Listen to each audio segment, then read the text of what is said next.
I haven't given a talk in a long time, so it's going to be a bit rusty to start with, but hopefully I can kind of warm up after a while.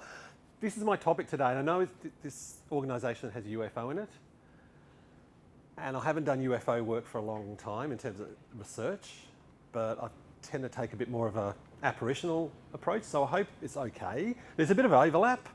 I believe there's a bit of overlap between the UFO field and the apparition field, and that will come to a fore a bit later on when you see the way I'm talking, but I thought, let's do a talk on something I want to talk about for once, and it's an assessment of bottom-up versus top-down perspectives on three supernatural locations. And here's my disclaimer. I've been out of the field for a bit, and I came back and I got reintroduced to the Australian Institute of Parapsychological Research. I was a past president, and I kind of got made president again last year. And I gave a talk at the AIPR conference, which is a little mini-con in North Sydney. And I talked about déjà vu, which was one of my students' honours work, which was quite nice. And they talked about the psychosocial hypothesis of apparitions. And it was a little bit bar charty, because I've always given talks with statistics in them, and I try to make it approachable, but a lot of it isn't. And I sat down at dinner that night and I said, I just want to talk about ghost stories. Like, I just want to tell a few stories for a change. I never do that. Everyone else seems to talk about their own experiences and interesting stuff. I just do scientific research stories, and it's dull. So I'm going to do that. So coming up this year in August, there's quite a big conference of which this topic I made it mine. I thought, I'm going to do that for a change. And then Attila asked if I could come and talk today, and I created a big version of the talk. So the talk I'm going to give on this topic at a big conference in August is only going to be 20 minutes long, which is kind of typical of what I do. But I've actually bulked it up a bit so that I should be able to talk a bit longer and make it more interesting. So that's my disclaimer about why I'm doing this talk. I want to talk about my own experiences by myself and also with Attila. So Attila's going to come into the party quite a bit. I'm going to be referring to you a bit about, do you remember this, or was that right? So it's about the work and experiences I've had with Attila, and I think it's about time that I'm allowed to do that after 30 years in academia. So that's my background. So what have we got? All right, it's about hauntings. Now, what is a haunt? It's quite a wide definition, and this talk, I think, is in two parts. The first part is my theoretical part, and the second part is going to be my ghost story part. But the first part, I had to create this because if I'm looking like I want to give a talk in a big organisational conference in August, I can't just go in there and say, oh, guess what happened to me? You know, I had to have some kind of theory behind it. So I've backward engineered, I shouldn't be saying this, it's probably really unprofessional, but I backward engineered a reason for this talk. And I thought, I'm doing it because it sort of has the I guess the flavour of scientific research, but it's not scientific. What I'm doing today is not. So if you want to ask questions about the actual methodologies and stuff that don't exist, this is being recorded too, so I'm probably in really big trouble with this. But that's the reason. So I thought, okay, I've got to give a reason why I'd be doing this talk today. And this is the reason. We're going to look at some of the background of what haunts are, and can I then look at my own experiences and try to make some kind of connection or correlation between the theory and the experience. So we have to start off with a bit of a dry definition, and most of you know this. Most of you would know this anyway. It's pretty basic stuff. But a haunting, anomalous activity, anomalous, unexplained apparitions, other ghostly phenomena. I don't like using the word ghost. It's a bit like UFO, I guess, with you guys, isn't it? Like, was it UAP now, whatever it's become? But it's got a lot of connotations to it that you want to avoid. But independent of the witness, so therefore it's external, and occurs over a long period of time at a fixed location. Most often a dwelling, like an old house, but it can be outside, you know, roadside hauntings. There's Silbury Hill up there. I think there's some hauntings around Wiltshire in England that have kind of connections with Iron Age hill forts or whatever. So it doesn't have to be in a house, but it gives it quite a big definitional attraction. So I want to see some of my stories fit into that broad definition of what a haunting is. So, what's next? What happens in a haunting? Well, changes in emotional state, people get frightened, start crying, all sorts of different kinds of emotions. unusual sensory and altered state experiences, and maybe visual apparitions. So they're the kinds of things people say they have encountered. And I'll talk about a bit of that when I talk about my own experiences, but you can see here, trying to pin down what a haunt is, what it consists of, it's pretty broad, very flexible. So what is a haunt? Where did it all come from? Lots of different reasons for why there might be a haunted location. The first one up there, Hans Holz's. I mean, it's not just Hans Holzer, it's a lot of people have always thought this for a long time. Probably the most common. The surviving personality of a deceased human fixed to the immediate vicinity of their own tragedy. That's an active or sentient presence there. Probably the most common definition of a haunt, a ghost. I don't like saying ghost, but whatever the apparition is there, whatever the entity is there, it's a deceased human being. It's pretty much the common way of doing it. And I got that off, I mean, that's Holz's definition, but lots of people have it. If you ever read a Hans Holzer book, they're really good.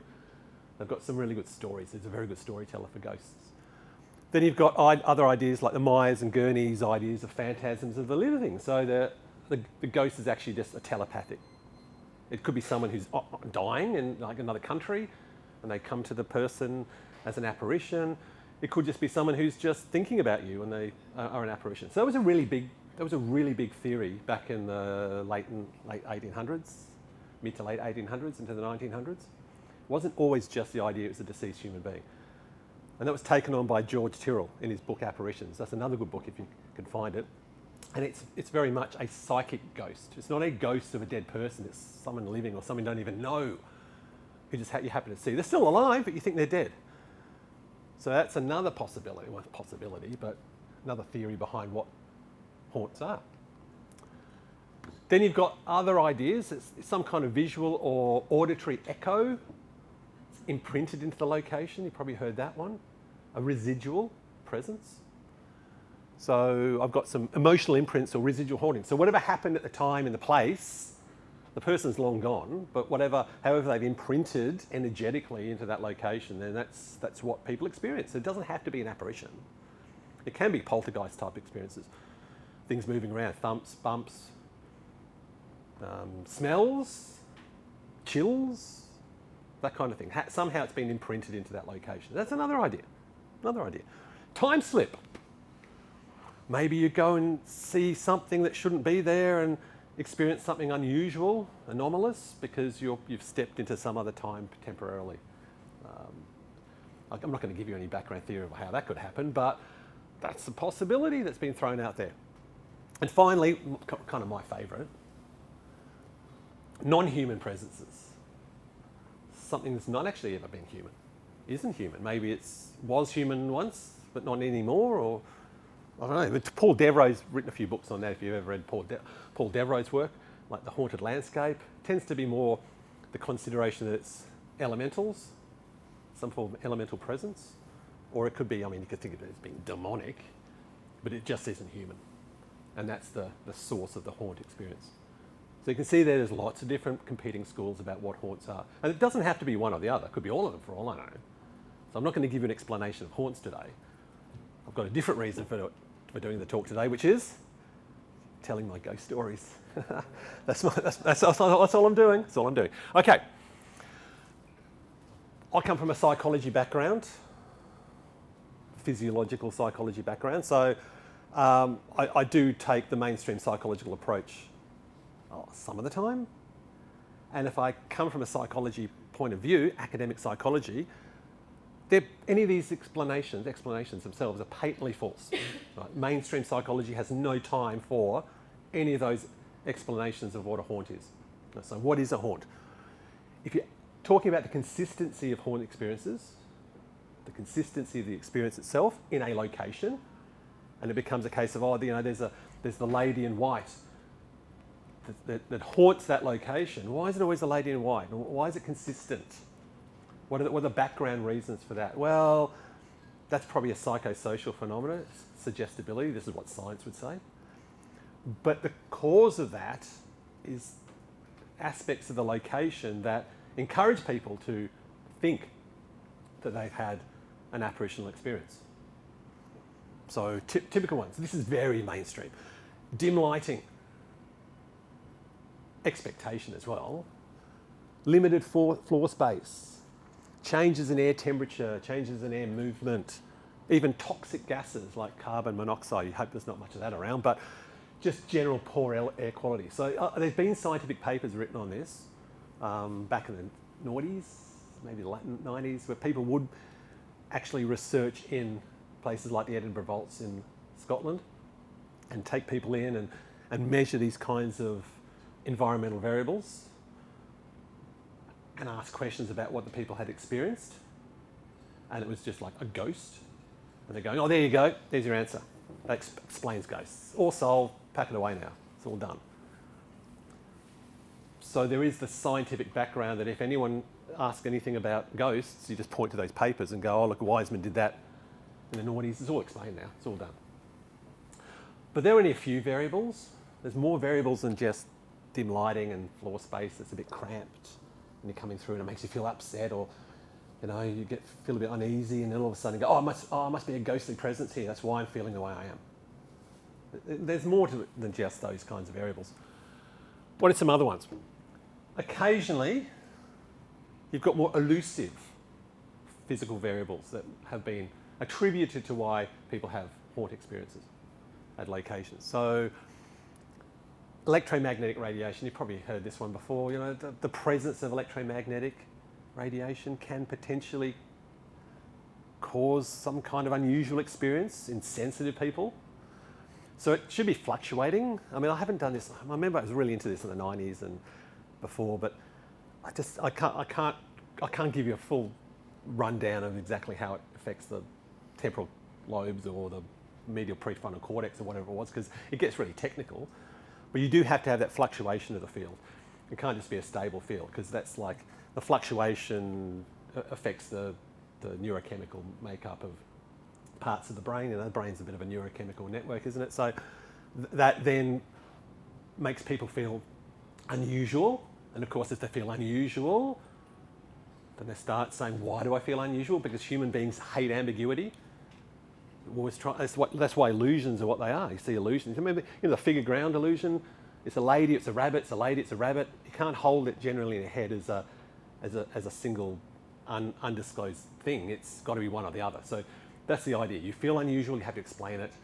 Unusual explanations, can't see anything around me that could cause that, then it must be a ghostly presence, if that's what your belief system is.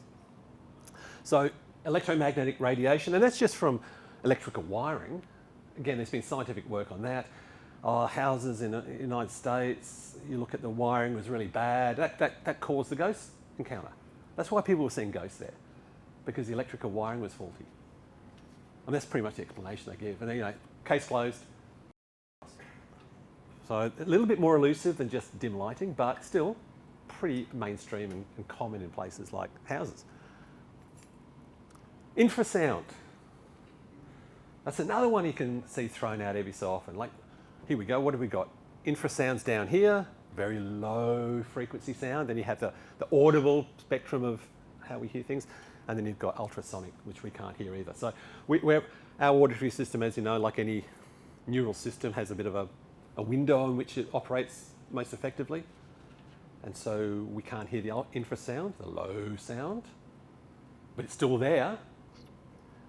And it has been associated with, and this is not really strongly evidenced, but it filters out into the mainstream that it's associated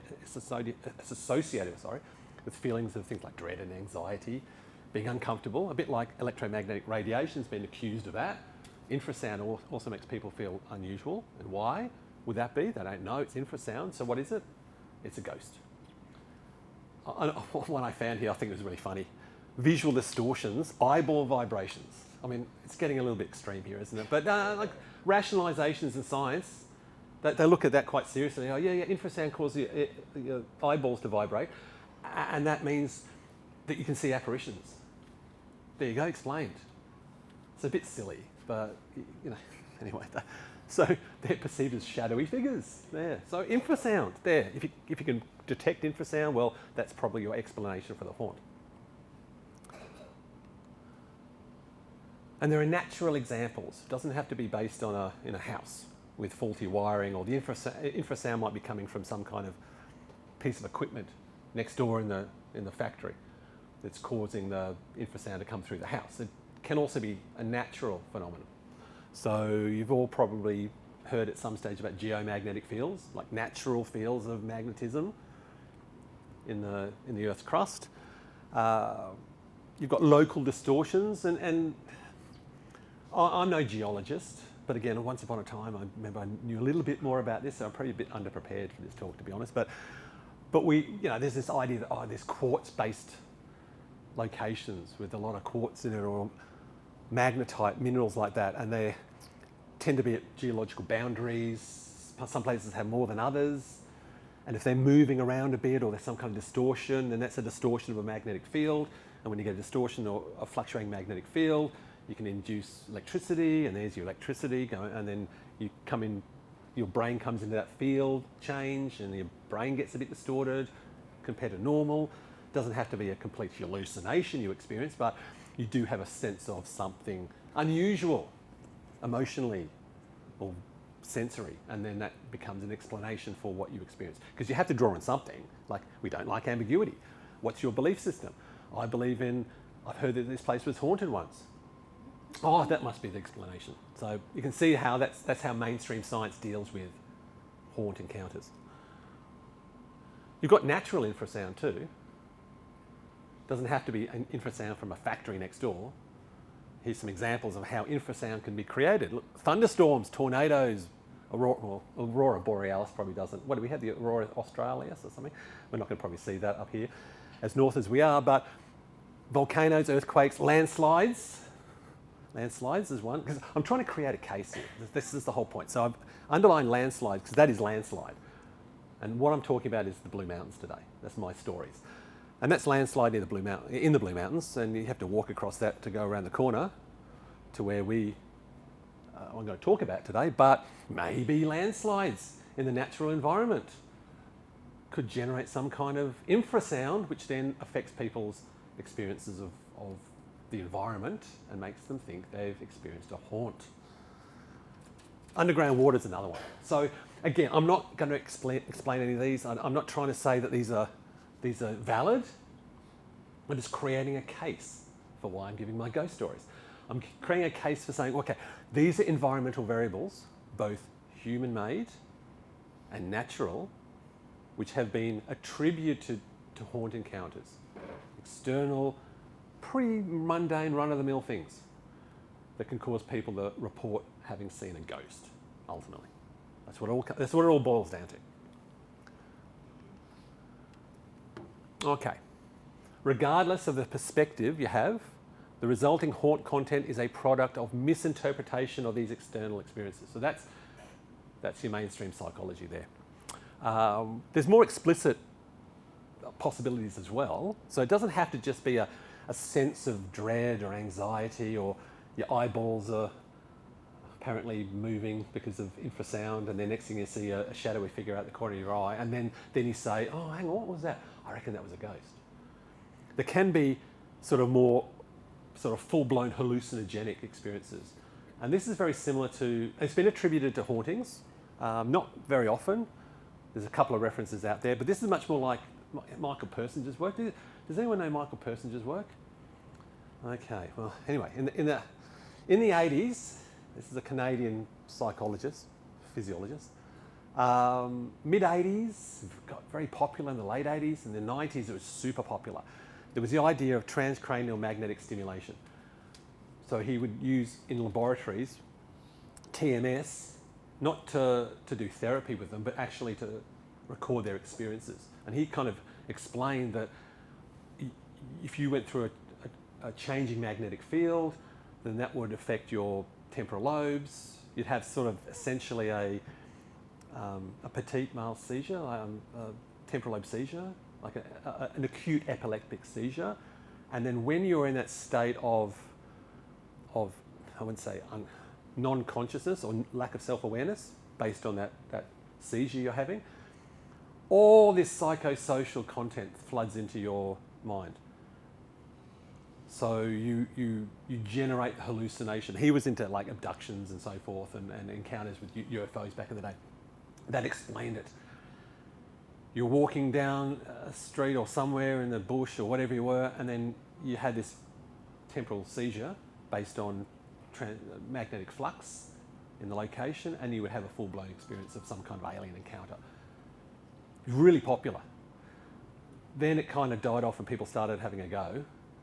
But you know, even I was reading that work back in the day and thought, oh, this is very technical. And it seems to be sort of the one-size-fits-all explanation for these kinds of encounters. So this doesn't get applied to hauntings that much, but it's definitely was big. And I've been out of the field, particularly that kind of field, for more than a couple of decades, so I don't know what the latest is. But knowing the way science operates, knowing the way psychology operates, I wouldn't be surprised if this is still as popular as ever, or people are rediscovering it going, oh, did you know? And you go, well, it's been around for decades, the theory behind it. But it kind of, it makes me a little bit uncomfortable because as you'll see, the purpose of my talk, and I'll cut to the chase, is about the importance of the actual experience itself. Less so trying to explain it away using variables of environmental infrasound or even some kind of hallucinogenic experience based on a fluctuating magnetic field that just happened to be there in the place at the time. And now it's gone. It's not there anymore, but it just happened to be there. If you look back in the almanac, you'll see that on that day it was quite high, the geomagnetic flux based on the weather. And that caused that UFO sighting. And then, it wasn't there again, so that's why people don't see UFOs there anymore. It's pretty weak, but very popular because it gives science a way out of saying, oh yeah, there you go, it's all done. Don't have to think much more about it. Anyway, that's transcranial magnetic stimulation. All right, what if it's authentic? Now, I use two words because you've got to be very careful with language, don't you? You have to be very careful. In psychology, you especially have to be very careful with language. Words like consciousness, unconscious, non-conscious, altered state of consciousness, things like that. We often say someone's unconscious, but that's what they're trying to say is they're unaware of something. Doesn't mean they're not conscious. So you have to be very careful with language in psychology. Consciousness is really one of those words. Another one is real. Is the experience real? Don't like using the word real. I have to find some other word. Or authentic, legitimate. Is it legitimate to them? Is it externally not real, but is it subjectively real? I don't know. So I just use words like authentic to try to express the idea that something the person has experienced is based on an objective reality, objective authenticity. It's not purely subjective. It's not like some kind of infrasound over here or electromagnetic energy over here has generated in me an emotional state which I then turn into a ghost or haunting encounter. The thing is objectively out there. And what we've seen through our normal senses is, or maybe sometimes in an altered state of consciousness, is something that's actually out there independent of myself or you, or the person that experiences the haunt. So providing a bit of context to that visual echo theory, you've got your stone tape theory. So you've probably all maybe heard stone tape. It's pretty much that visual echo idea. That somehow emotions is something energetic. That's another word you've got to be careful with, energy. Like, what do you mean by energy? How's something energetic imprinted into an environment? There's ideas about it, but you can't find much evidence for it in the scientific literature. It's just kind of an idea. Oh, it's energy, just energy. Yeah, so that's another one you've got to be careful with using, the word energy. But somehow it's the physical composition, quartz, bedrock, something like that, just happens to absorb energy and it lingers for a lot longer, and every so often the right situation turns up and the apparition, which is like Roman soldiers walking through a basement in somewhere in Yorkshire. Did they get as far as Yorkshire? I think it's got it. And that's seen by people, and that's just a recording of something that happened thousands of years ago. And as the years go on, it should get less and less, shouldn't it? Because the energy should be running out. But maybe it's recharged somehow. Don't know. But it's all that's pretty much the level of conversation when it comes to the stone tape theory. There's no more detail than that. If you want to look it up and go, oh, what's the actual science behind it? Like, what's the physics behind it? Oh, it's not really anything there. It's a good sound. Like, sounds good. Kind of accounts for some of the stories people tell. The other idea is that the energy. So that's energy, and this is energy too. Geomagnetism. Electromagnetic energy in that location is utilised by an active presence, whether it's human or non-human, to manifest. And that's very popular in ghost lore, isn't it? All those kind of ghost shows, they say, oh, all of a sudden you come there and your energy is absorbed somehow, whatever that means, energy, and the entity can manifest itself. And I'll be talking a bit about that myself, because I don't mind that idea. But that's if you think it's authentic. It still deals with the same external energies. Variables. Let's say variables. But you've got to be careful with language. External variables. Environmental variables account for haunt experiences that are subjective and not authentic in mainstream science. But in this case, external variables are utilised by the entities themselves to express themselves. And we just see them or experience them with our normal senses. Okay. Despite recent criticism of exactly what I've been saying, the idea that haunt encounters are to do with not just dim lighting, but electromagnetism or geomagnetism. There's a lot of criticism in the literature about it. It's very popular. Still a very popular idea. It's kind of mainstream, like it's conventional wisdom. If you take a more mainstream, skeptical point of view about lots of paranormal phenomena, including ghosts, then this is one you probably pull off the shelf and go, you do know that there's lots of external, mundane environmental variables that have been shown to generate haunt encounters. Okay, case closed.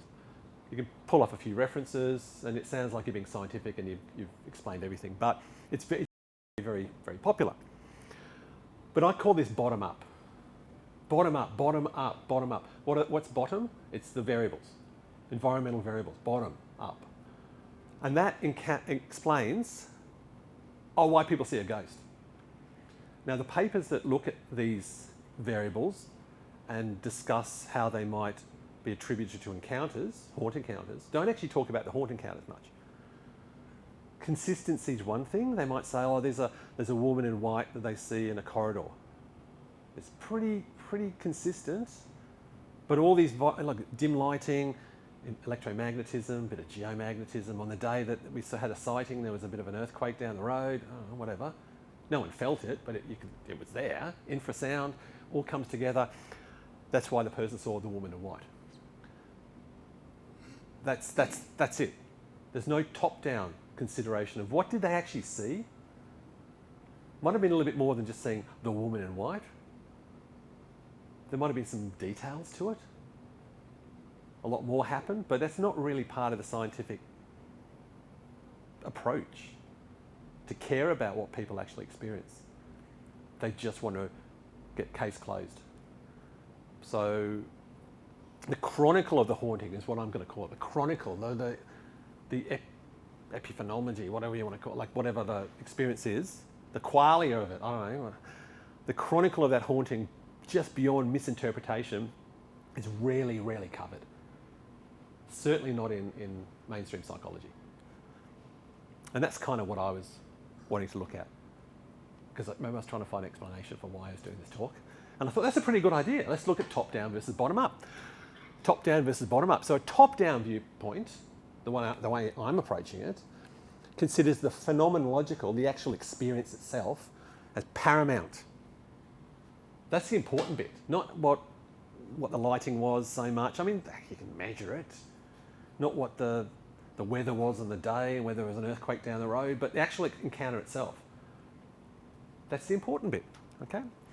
And these are called general subjective anomalous experiences or paranormal experiences. We can't use, the word anomalous experience nowadays is less used because anomalous could just be something non-paranormal but just was weird. So to make it a bit more specific, it's now general subjective paranormal experiences. And that is the phenomenology. That's the actual experience itself. Not that you've had it or not. What was it? How did it affect you? How did it affect other people? Is there long-term changes to your life because of it? And what did you actually see? I mean, what are the features of the apparition you might have seen? What does it mean? That's what I'm trying to say. So what I thought is, okay, if I give a few stories, and I can backward engineer a reason for giving these stories, then I can say potentially, if we can understand some of the bottom-up variables in a location or sites, and we can think about the experience itself and try to marry them together, are there correlations? And I'm not talking just about, oh, they saw a ghost. I'm like, what was it? Are there different kinds of paranormal experiences, haunt experiences, associated with different kinds of environmental variables?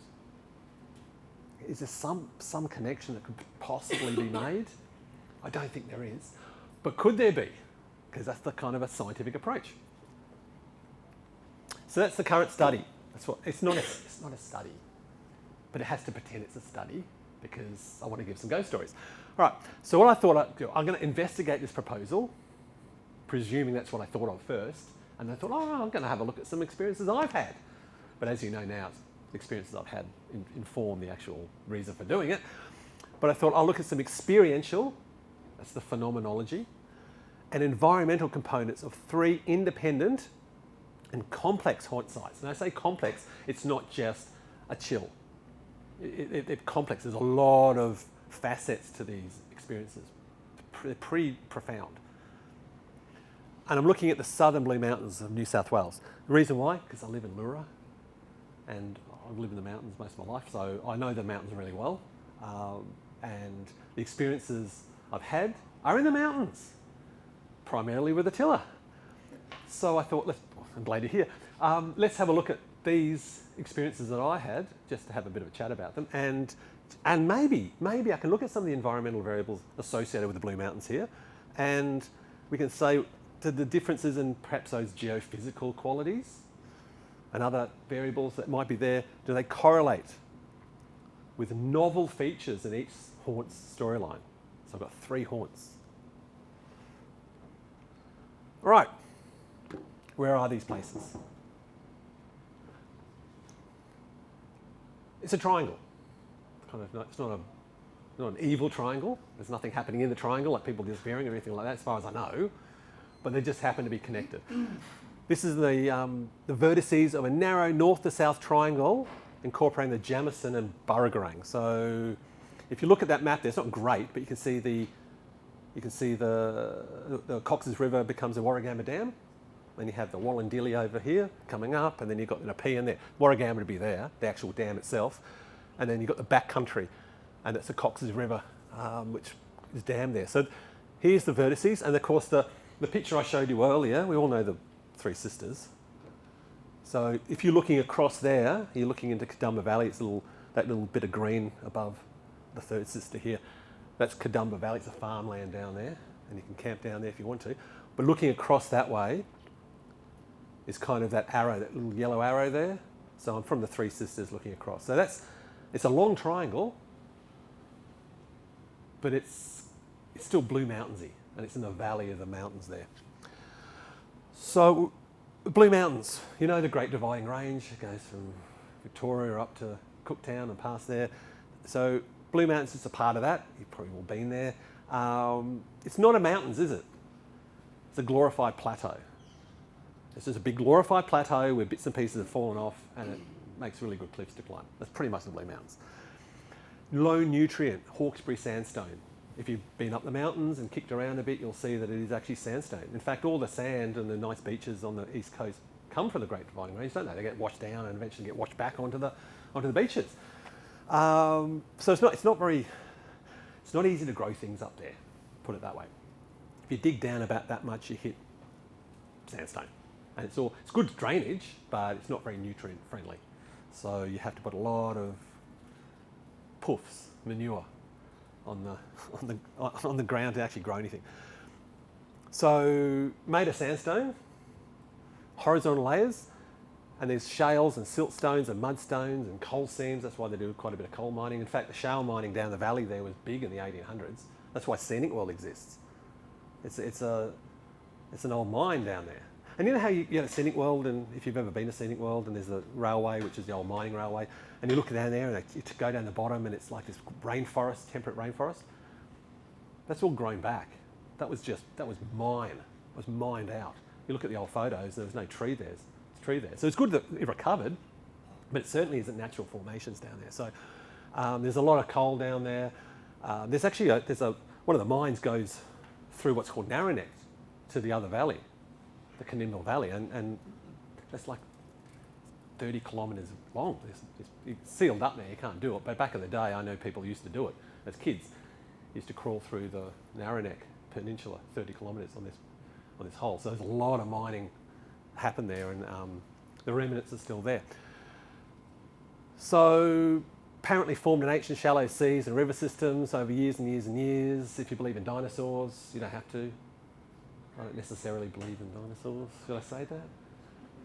Is the world 1 billion years old? I don't know. I'm not a big fan. But if you want it, it's fine. If you want to think that that's how it all formed, or was it a big quarry once? Was it a big quarry from like the Nephilim or something like that, back in the day? So I don't know. Maybe this was a big quarry once. But if you believe in dinosaurs and all that kind of stuff, you take the typical approach, then it was formed over millions of years of deposits of sand and rivers going up into seas, coming up and down, etc. There are parts that are lush, like the very tops of Mount Tomar, where the botanical gardens are, and Mount Wilson. If you've been up there, it's very lush up there because it's the top of the volcano. The top basalt bit has much more lush nutrients than the rest of it. So we're not talking about that today. It's on the north side. We're mainly look at the south side, which is very low in nutrient. It's just mainly sandstone. Geophysical anomalies. Yeah, maybe. You've got sandstones with shale in it. Magnetic anomalies are associated with sandstone, particularly when there's iron in them. Ironstone, if you go to the mountains and you go to all the lookouts and all the fancy places for the tourists, you'll see a lot of nice stone walls built like that. That's ironstone. It's actually local ironstone. Horrendous stuff. If you know ironstone, you get a pick on it. You're trying to dig in the garden. You hit it with a pick, and it sparks, and it looks like this is horrendous stuff. But it's got a lot of iron in it. That's what's called ironstone. And iron is magnetic. So there's magnetism there, and I do know it does attract lightning strikes because I've had a lot happen. We've got a little bit of an ironstone eye crop. You see lightning hit it quite a bit. So ironstone is there. It is naturally magnetic. It can get magnetism over time, apparently. If there's a lot of movement and what's CRM? I won't go into it now. I barely understand it myself, but you can generate magnetism in these stones as well over time in particular directions. But there's a potential. There's a potential that parts of the Blue Mountains have magnetism in it. And see, that's the environmental variable I'm looking for. Going, okay, right. Are there any other places in the world that have similar issues? Well, this one's Sedona in Arizona. I don't know Sedona at all, never been there, don't know much about it, but it's a good comparison area because we're trying to be scientific a bit here, aren't we? Look, over in Arizona, there are places that look a little bit redder than Katoomba, to be honest, in the cliffs, because we have more like, golden cliffs. These are much redder because there's probably a lot more iron in them. That's why they're red. That's why blood's red, because of hemoglobin, iron. It's also apparently Sedona, covered by shallow seas, and there was sandstone and iron-based minerals. So it sounds, it's very superficial, isn't it? But comparatively speaking, sounds quite similar to the area I'm looking at. Weathered by natural forces, a bit like Katoomba too. There's lots of cliff landslides and things falling apart, and it's just a kind of a similar area. What about it though? It's very famous. It's very famous with vortices, Sedona's vortices. People go there because it's a haunted landscape. Energy, you feel energy there. And it's not, I haven't looked into too much, to be honest, but I guarantee there'd be like Mothman stories out there, and there'd be thunderbirds flying around, and there'd be all sorts of weird apparitions as well, and probably UAPs and all that stuff, I guess. But it's primarily known for its It's sort of its spiritual aspect. So you go to it and you have a sense of calmness, awareness, spiritual connection and so forth. Some places, yes, some places next door, no. So some rocks are highly spiritual and other places have no feeling at all. Why that's the case, no one actually knows, but what I'm just saying here is that there is a location in Arizona which has a lot of the composition of what the Katoomba area has, the Southern Valley has, very similar. And this one's also got anomalous phenomena, or some form of extraordinary experience associated with it. So that's a good, there you go, so we've got a bit of a comparison area to think about. So back to Katoomba, just quickly, because this is the boring bit, but we're getting through it, aren't we? It's okay. We've got a bit of a context to the talk that's coming. So we've got artificial infrasound. Is there any around the Katoomba area? Oh, maybe the coal mines in Lithgow. That's about all I could find. So there's not really much there, but I had to find it, so maybe. Natural infrasound, winds and thunderstorms and everything. Shake the rocks, shake the valley, and or get into the mountain or the glorified plateau, and it comes down and it pops out somewhere else as a sort of a stream of infrasound that upsets people and makes them feel unusual, and that's why they have their experiences. Maybe. But I had to look. I just had to look. All right. So how are we going for time, by the way? Would you normally have a bit of a break, or shall I keep going? It's about 1:45. So I'll kick on. I'll kick on to about 2 o'clock. Is that for a bit of a break? Okay. Okay, all right, okay. All right, the sites. Got the northeastern and the southern vertices. So don't have a bit of a pointer here, but that's the southern one, and you've got the northeastern one on that side towards the road over there. And they're about 45 kilometres apart. But the terrain's impenetrable on that walk, so you have a bit of trouble walking through from the top to the bottom there. They're both timber buildings of about the 1890s to 1900 era. One's a timber building complex, the other one's just a single building, but quite difficult to access. So they're quite isolated, which is good. There's always a ghost story in the timber building that's isolated, isn't there? So anyway, there's 2 of those. Then you've got the western vertices, or vertex, which is the one on our left-hand side up the top there. That's more bush.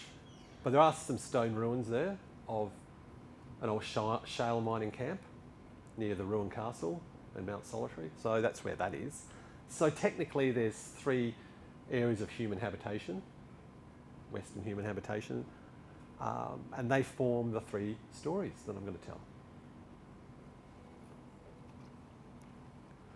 The southern one is Urandery. Has anyone been to Urandery? Yes. Yes. Okay. I knew the caretaker, he's a good friend of mine. He's not there, he's retired now, but I knew the caretaker, and he's the caretaker there for about 15 years. The sheriff. And I went there a lot. I mean, a lot. Went down there a lot. So I've had a lot of experiences down at Urandery, not just of haunts, but it is a very strange place, and I'll explain more about it. What is Urandery? Urandery is a special kind of, I don't know what's the word, within a national park. It's like a national park within a national park. It's a very special place, and it's hard to get to, because to get there you have to go from, do I have a pointer at all? No, oh, it's got a, so how do I use it? Sorry, just, is there a... It's red. Red. Okay, cool. I told you I haven't given a talk for a long time. Long time, there you go. Oh wow, I could have been using this for ages. Okay, well, at least I'm doing it now. This is the better part of the talk. You don't want to be pointing things like about what Hans Holz's face or anything like that. You know. Here we go. Okay, so here's the top of the valley. There's Katoomba area, and then of course to get to here, Urandery, you have to drive through Blackheath. You have to go down Hampton Road. You turn off just before Oberon down Titania Road, and you come through Shooters Hill, the back end, through the the pine forest country. It's quite high there. It gets up to about 1,350 metres. So it's quite high elevation. And then you're driving down here, and then you start hitting just before you go down the back way to Goulburn, the Abercrombie Riverway, you go through to Mount Werrong. This is the beginning of what's called the Colong Stop Route. And it was a big road once, back in the day. I'll explain why. Because to get anything from Oberon or out here, you'd go through this stock route to get to Sydney. Pretty popular back in the day. And this is Mount Werrong. It's the first, you're going down the dirt track here. It's dirt. Once you hit Mount Werrong, you're kind of leaving the tarmac by this stage. So that itself, from say Katoomba area, that's about a 2-hour drive. 1.5 hour drive. And then the actual drive itself to Urandra is about another 1.5 hours. Because it's a much slower drive. It's in very narrow places and it's quite dangerous at places. So up the top here at Mount Werrong, this isn't part of my story, but I'm going to say it anyway. By the way, once you get to Urandra, before I get to a ghost story, this isn't me. It's a lady in a bikini. It's not me. But I have a photo just like this. Urandra is not just about ghosts. It's actually, the whole area down here is completely isolated from humans. It's been that way since the Warragamba Dam was built. So it's a very strange place. A lot of tracks leading out. You're not allowed to go to most of them. I've been to a few. I'm being recorded, aren't I? But it was back in the day with my friends. But when some of these rivers have water in them, sometimes there's drought and they're pretty skanky and yucky. But when they've got water in them and the rains have come, rivers like, the Cowmung's a beautiful river, it's a clean river. But the Tenali River's usually not very nice little river. It's more like a creek. But when it's got water in it, it flows down to these infinity pools. And I lost my camera. I lost my phone and my camera, and I lost all my photographs. So I've had to find another one. But I saw this on the net and I went, oh, that was it. Beautiful, beautiful place. So it's got natural features and natural wonders there that are just stunning. It's also very strange because you get wildlife out there that people might not have seen for a long time. My friend, this is a bit off record, my friend told me he was driving home one night from what's called one of the walkers clubs out here, and he's driving home in his vehicle, the caretaker. He's on his own, and he said, "Tony, I guarantee I saw a tree kangaroo." He's a smart guy. He went, he's seen more stuff like panthers and things that we've all seen, but this was a tree. He said it was a big tree kangaroo. He goes, "I thought they were only in New Guinea," but anyway, so he was convinced. He's a very smart guy, so he knew what he was looking at, and so there are some fascinating wildlife around here that kind of been separated off from just here, Sydney. Anyway, let's go back to Mount Werrong. Coming through here. Now this is in winter time, so you do get some snow in winter. When we came through this time, it was not winter. It would have been September-ish, so it didn't look like that. But there was an old house that was built by some people, and it was a private house, and something happened. I won't go into it, and then National Parks bought it. So it's a bit of a campground there now. And the time I'm talking about that I went to Urandra was with my son. And this would have been about 10 years ago. He would have been 16, maybe. I don't know. He was still at school. I can't quite remember how I should have asked him how old he was. But we're looking about 10 years ago. And he was with me, just me and him. We're going to go down and see my friend. Maybe a few other people are going to turn up later. Anyway, so we're driving past. And I think this sets the scene for my experiences on this week that I went. He looked up and he says, "Dad, who is that?" And I stop my ute and I pull up, and he said, because there's no one around, the campground was empty, there's no one there, and he goes, "There was a man staring at me at the side of the road, and he was wearing a hat, and he looked like he was wearing plaid, like a lumberjacky kind of top, a bit like a flannel. Something like that." And he goes, "It's clear as day you saw him." So I pulled up, couldn't find anyone at all, and it was a bit weird, because he said there was someone staring at me from just out of the bushes at the side here. Anyway, kept driving, went down there, and I saw my friend, the caretaker, and I went, "Oh, so-and-so." And my friend, you seen that movie Wolf Creek? Yeah, you remember Mick Taylor?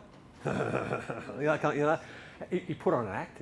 He dressed like Mick Taylor, and he looked like Mick Taylor, and it was a bit of an act, but it was pretty impressive. But I went down there and I said, oh, how are you going, blah, blah, blah. And after a while I said, oh, Rob saw someone up the top of at Mount Werrong. And he looked at me and goes, what do you look like? And I said, oh, you've just seen Lanigan's ghost. He's been haunting the Werrong stock route up there since, 100 years. And hard to find it. You can't look it up on the internet. It doesn't exist. But my friend was very good with the history of the area. Did a lot of reading about it, and he found some old books, and they talked about Lanigan's ghost. And people do camp here, and when they do, you can camp there. When you do camp there, there's stories of looking up and there's a man standing just in the bush staring, and the people will say, what are you looking at me for? And they're gone. So there's been a number of encounters with this apparently, but it's hard to find. You can't just look up Lanigan's ghost. I don't even know if that's how you spell it, but yeah, it's not an internet story. It's from books that aren't published anymore. But he goes, you've seen Lanigan's ghost. And I went, oh, okay, there you go. So that set the scene for the day, because my son Rob, he does see a few things. Not anymore, but he's back in the day, like some of my kids, they just had encounters with things quite a bit. Not me, I'm not a seer at all, but my son was a little bit of a seer, and we just took it for granted. Anyway, so there we go. We drive down to Urandri, we set up, and, which was it? Here it is, it's on the same controllers. There we are, and then we hit the post office. Now Urandri itself, some of you have been there, but it's a big area. Okay, it was a big silver mine town, a bit like Broken Hill back in the day. Big town, lots of people. Four cricket clubs, 7 different football clubs, that kind of thing. It's a big place. Very sprawling. There's public town and private town. So when you drive through, the first place you go to all the actual public buildings, which are stone buildings, and that's public town. So you get the police station's still semi-operational there, in case they need to use it for operational purposes. But there's also the church and there's a graveyard, it's a bit sad, and there's residents there too, isolated residents that live around there. So that's public town. Then you keep driving, then you hit private town, and that's the famous part of it. Most of it's gone now. It was saved by a lady called Valerie in the 50s or 60s who bought it, because once the Burragang went in, the place went to rack and ruin. A lot of squatters there, a lot of places were burnt down, but the major buildings still survive. And the major one you can see is the post office, this one here. This is the haunted post office, and this is actually quite famous. So the Urandri post office is known to be a haunted post office. Luckily, when I go there, well, I used to go there, I wouldn't go there anymore because he's gone, and I think it'd be sad to go there now because it's very popular apparently on the 4-wheel drive circuit. It wasn't popular when I went, it was quite isolated still. But you can see here, the post office is up here, and there's some sprawling buildings. That's Slippery Norris's cottage. You can actually stay there. There's an old bakery there. They're doing bits and pieces of it up. And there's a couple of extra old shops. And here's the main road there. I'll talk about that later. And this is the post office that's haunted. There's the top balcony. I'll talk about that too. But that's where we're looking at. That's my first encounter that we're talking about today. Of course, it's very isolated. Why is it isolated? Well, it's because of the Warragamba Dam. It wasn't isolated once. Here's Campbelltown, Narellan. I think Narellan was like the sister town to Urandri. So if you were in Urandri, you probably came from Narellan. You just went across on the road here. But of course, the Wallandilly got flooded, and then it becomes a dam. And it's interesting, at very, very, very, very low tide. When was the last bad drought? 2018, 19, just before the bushfires. Bad drought. And I remember going there and it was really bad. And the water table was so low that you could see the track, you could see across both sides, you could see the track, the old road. And if you look down, there was broken bottles everywhere. I don't know why. I think I kept a couple, but they all had 1958 stamped on the bottom. All of them did. So someone's dumped, and it was when the place was flooded. So someone had dumped a batch of bottles, thrown it overboard or whatever they did, and smashed them all from that one date. So it was kind of a bit of a stuck in time thing when I saw it. But yes, you could see the original road going off into a bit of water, and then it popped out the other side on the Sydney side. So Normally that's underwater now, like you couldn't even get anywhere near where I was, but it was very interesting. But it was very close. It was a very popular area, very populated. It wasn't hard to get to. It's incredibly hard to get to because you've got to go all around like this. So that's why it's isolated. Features. So I'm looking for features, aren't I? What is it about Urandery that might be special? Well, you've got this thing here. That thing. That's Mount Urandery. You've seen Picnic at Hanging Rock? The movie? Yeah, yeah, it's got that kind of feel about it. We used to laugh. My son and I, he'd have like on his phone, like the Picnic at Hanging Rock, the panpipe music as we went around the corner, because it kind of felt like that. So it is a bit spooky, that mountain. It's hard, a bit dangerous to climb it too. I wouldn't recommend trying to climb it. But it's got a thing about it. And it's sort of, Urandery Peak overlooks the town and kind of watches the town. So again, it's a bit volcanic, igneous rock, it's like volcanic rock. It's got stuff in it.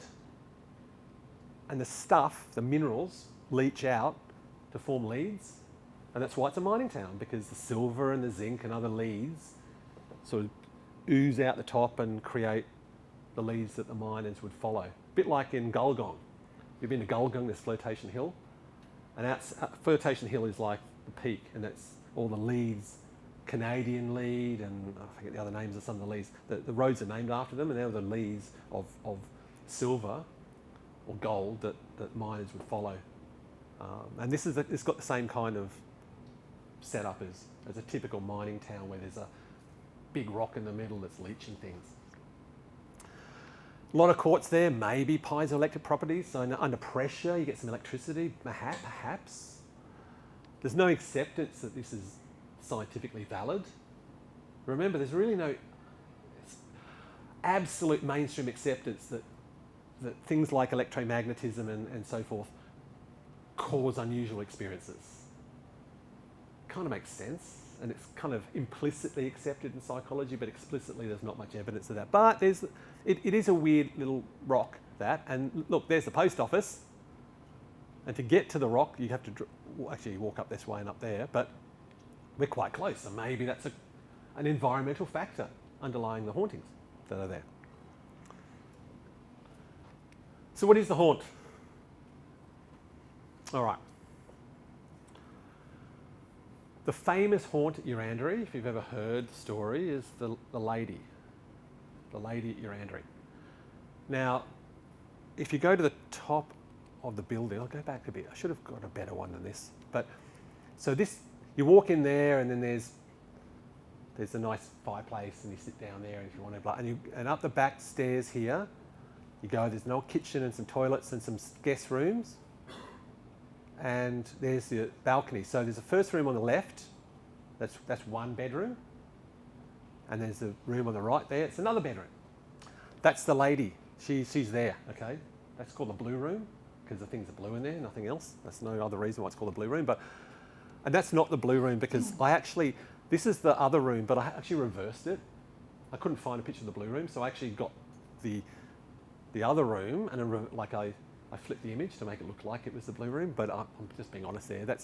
That looks like what you would expect to see in the room that's apparently haunted by this lady. All right, so we've come off Mount Warong, we've got into town, set up camp, fire's going, just like maybe crack a beer or two. It's like, all right, let's get into there. And we were there for a day or two, and I remember the next day, my son was looking really weird. He was really strange. It was very kind of a heavy day. Felt atmospherically very heavy. And I didn't feel like 100% energetic. But my son went out, he took an axe and he went out in a paddock and started cutting things up. I was going, oh, no, is that normal? Probably a bit, oh no, I've got Mick Taylor with me, Wolf Creek, and then I've got my son Rob behaving in a very weird way, very silent and just very anyway. Okay, no worries. I was sort of feeling okay myself. So I said, Mark, there's no one in town. Like very few people used to go there in the day. I said, might hang up, go up to the post office, because I heard, there's a bit of a haunting going on here. Normally I'm too distracted by doing stuff outside, but this afternoon was just a bit strange. So I thought, well, look, go and have a look. So we went up to the building, my son and I got him I made him drop his axe. Drop your axe. Come on, let's go. And we set up where those people are in red there. Sorry, it's not a great picture, but we kind of sat up there. And down here, I don't know if you can see it. I don't know if it's still there, but there was a big old dead tree.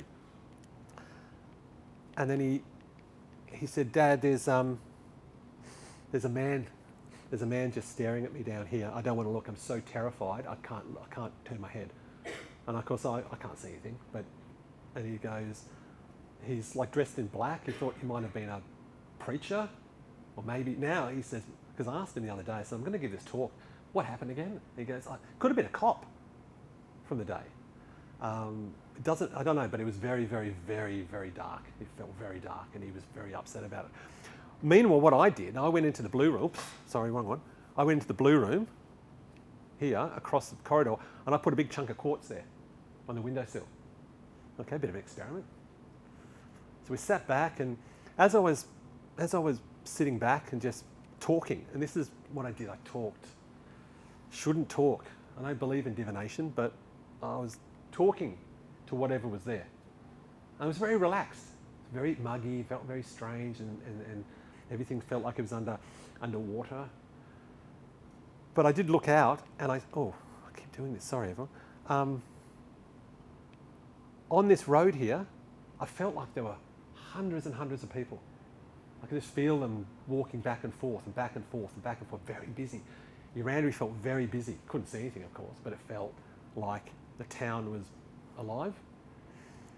Anyway, I'm talking away, going, gee, it feels really busy. Thank you very much for letting me be here. What it was like there, you know, I feel you guys here, and blah, blah, blah, blah, blah. Next thing, we're sitting in the other room, and I saw through the doorway the bit of quartz fly across the room. I saw it, and it smashed into the wall here and dropped, and it broke. Everything broke. My son woke up, sort of. When I say sort of, like he was never asleep, but he kind of woke up and he went, oh, shivers. And then I woke up and I went, wow, it's good. So I ran in there and I found the quartz across the road, on the bed here. And I went, oh, thank you very much, that was great. That was cool. And by now it's getting a bit darker. And so we're sitting in this room for a little bit. And then it got very dark. Because down the other corridor, so if you can imagine the two front rooms, and you go down the corridor, and there's some stairs, some windy stairs, and on this side here was Valerie's old room, which was locked, and then there was the kitchen, which is not a great kitchen, like nice 1970s kitchen, functional, but that's where the lady, I presume that the quartz was based. I never saw an apparition, but I was assuming that I was communicating with whatever the lady was supposed to be, or whoever that was. Because that was her room, that's where she's seen people who sleep there ask who the lady is on the balcony. I mean, why would you ask that? 3 a.m. Like, they're going to talk to my friend, and the next day it's like, who was a lady on the balcony? Like,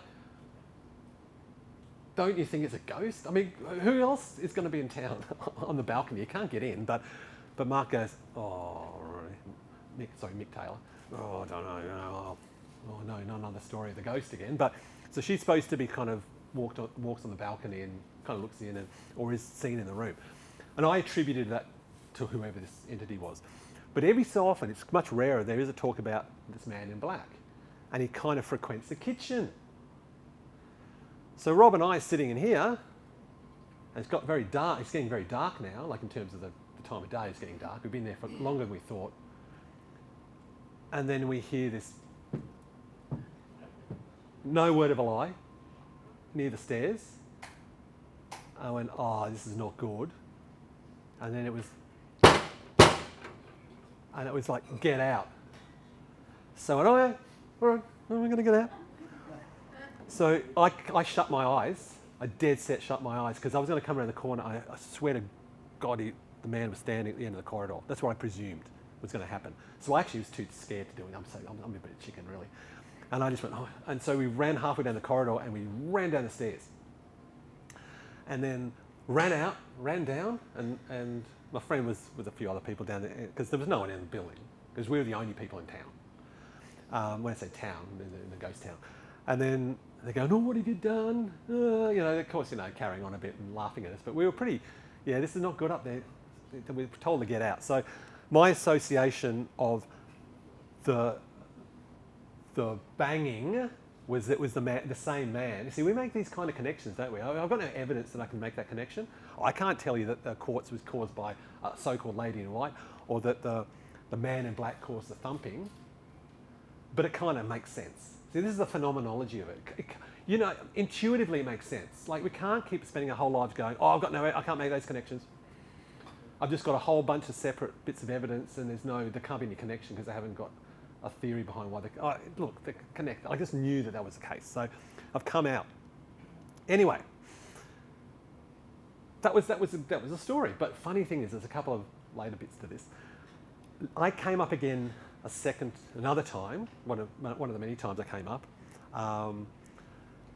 and I was with a couple of neighbours, elderly gentlemen who wanted to go down, so I took him in my bucky and I went down there, and we stayed in the post office because there was no one there. We just got given the key, and one of the elderly guys called Noel, he'd heard about this ghost and he wanted to say hello to it. No. So we slept there the night, and Noel had this room, and I had the other room, and it was a very hot night. It was in summer, this one. It was very hot. Great swimming weather, but you can't sleep in this building in a hot, like 35-degree day. Your area is about 500 metres, but it still gets hot because it's in a valley. It collects all the heat. Anyway, so Noel's there talking to this lady. Oh, dear me, Noel, stop it. But I was so distressed by the heat, I don't like heat, that I was lying there, and I remember lying there and I was going, and I could hear something coming into my room, and it wasn't Noel. And next to my ear, it went, like this. And I went, oh, I've had enough of this, get lost. I was so distressed with the heat that I had no time for ghosts that night. I said, no, I'm not dealing with this.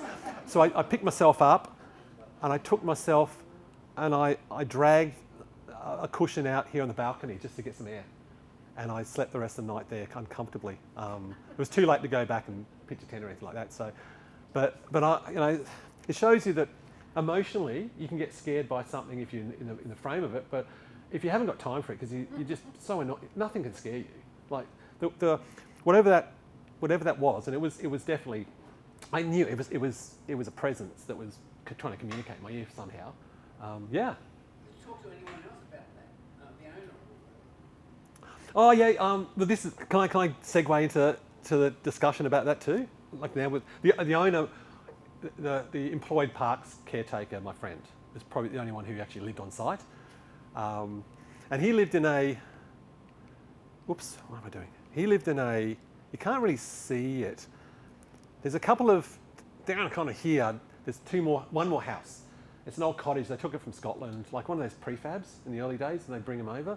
There was two once, and one's collapsed or long gone. And this one's still habitable for the caretakers, and it's quite cute. Out the back, there are all the piles of rubbish that were the families over 120 years had thrown out the back. So you can walk down to the bush a bit. You find a bit of like a midden, and it's got like I found this little girl's shoe, like a leather shoe with ferns growing out of it, and everything like that. So it's just like it's just stuck in time, this place. But he was living in this house down here as a caretaker. Anyway, so we've come back, and I've told him about what Noel was doing and how there was something was in the yes, it's there. And he's going, oh, I don't care, just not interested. Anyway, I got a phone call from my friend. This is the phone call. So I got a phone call from my friend, and he rang me at home, and he's gone, what did you do? What have you done? Like, he was a bit of a larrikin. He said, what have you done? What now? What's that mate of yours done? I went, I don't know. Because I went back home, you went, and then that night I was sitting there and I was doing paperwork. The only person in private town, only person there. There's no campers, and he gets a phone call in his cabin, and I think he'd gone to bed, so he just put the cover and the pillow over his ears, and he didn't want to hear it, and then the phone rang again, and I went, oh yeah, and he goes, the phone's connected to the post office. Valerie, the old owner, she only just died. She died at 109 or something. But this is when she wasn't living there. I mean, she's long left the place. She bought the town. She saved the town back in the 50s or 60s. Bought it and stopped people destroying it. So she had a big connection with why it still exists. But she put a phone line in from there to probably in the 80s, down to the caretaker's cottage, based on, I think it was just a, like the old-fashioned, almost like an intercom system phone. It hasn't been, the wire's been cut for 20 years. There's no connection between the post office and there's still a phone on the wall, but it's not connected. The wires are hanging out. So that's why he hid in the bed, because he got a phone call. You go, what did he do? What did he wake up there? Because I shouldn't be getting phone calls from a phone that's not even connected up. It shouldn't even work. And he was telling the truth. Like, he's not a fibber. He doesn't kind of believe in this stuff. Like, he's not a supporter of this stuff. But anyway, he was really rattled by that. And I can't tell you how. I mean, here's this word energy again. Like, where's the energy come from to cause that to happen? Or was it he was the only one there? Was it purely telepathic? It might not have been a physical sound that, if a tree falls in a forest and no one's there to hear it, doesn't make a sound, that kind of thing. Maybe, but he experienced something. Like, that was his phenomenological experience of a telephone call. So we kind of left him a bit of a treat at the end there. But that's a haunt encounter that I found that was intriguing, and it's a story. It's not just I saw a ghost. There's a story to that. There's a bit of fun in it. There's a bit of flippancy. There's some connections we make, but it's a good story. That's the whole point. The story itself. What does it mean for me? Well, meant that maybe there was some active spiritual presence still there. Is it human or not? I can't tell you. Okay. We might go on to site 2 now. How are we going for time? Good? Everyone's happy with that? I just don't want anyone to get restless now. Yeah? Yeah, I was just wondering whether you've spoken to any Aboriginal people about that area. My friend I hadn't spoken to any, but my friend had done a bit of research and walking around, and he did find some, what he considered maybe burial sites there. Parks would be a bit funny about it. I don't need to get too much. You can't... Yeah, I mean, there'd be a history down there. There'd be a big tradition down there, but I'm not probably the one to talk to about that. He knew a lot more about what might have been down there, but there hadn't been any active presence down there for well over 120, 130 years. But it would have been... I think that the Urandery Peak itself would have been very special. I mean, it's a pretty special place. So I wouldn't be surprised if that was a focus or a centre point of interest for anyone who'd been there before the settlement was there. Yeah. Urandery have actually a committee that involves the whole town, because there's people that own property Yeah. around there, although they're not allowed to build. Yep. The actual area is run by the department, or run by the small department, the council, Parks and Wildlife, bushfire people, and there is another way in there that should be missing. Yep. And I've got photographs of how the town looked in the past. It's absolutely fascinating. About 3,000 people. Yeah. It's a big area. Yeah. Big area. Because I went to a town meeting Yeah. in the... You can still buy a box of land there if you want. You can, but you can't build. Yeah, you can't build. $10,000, you can have a block of land. Half an acre block of land, but you can't do anything with it. Just that I don't... Yeah, no, it's thank you. Yeah.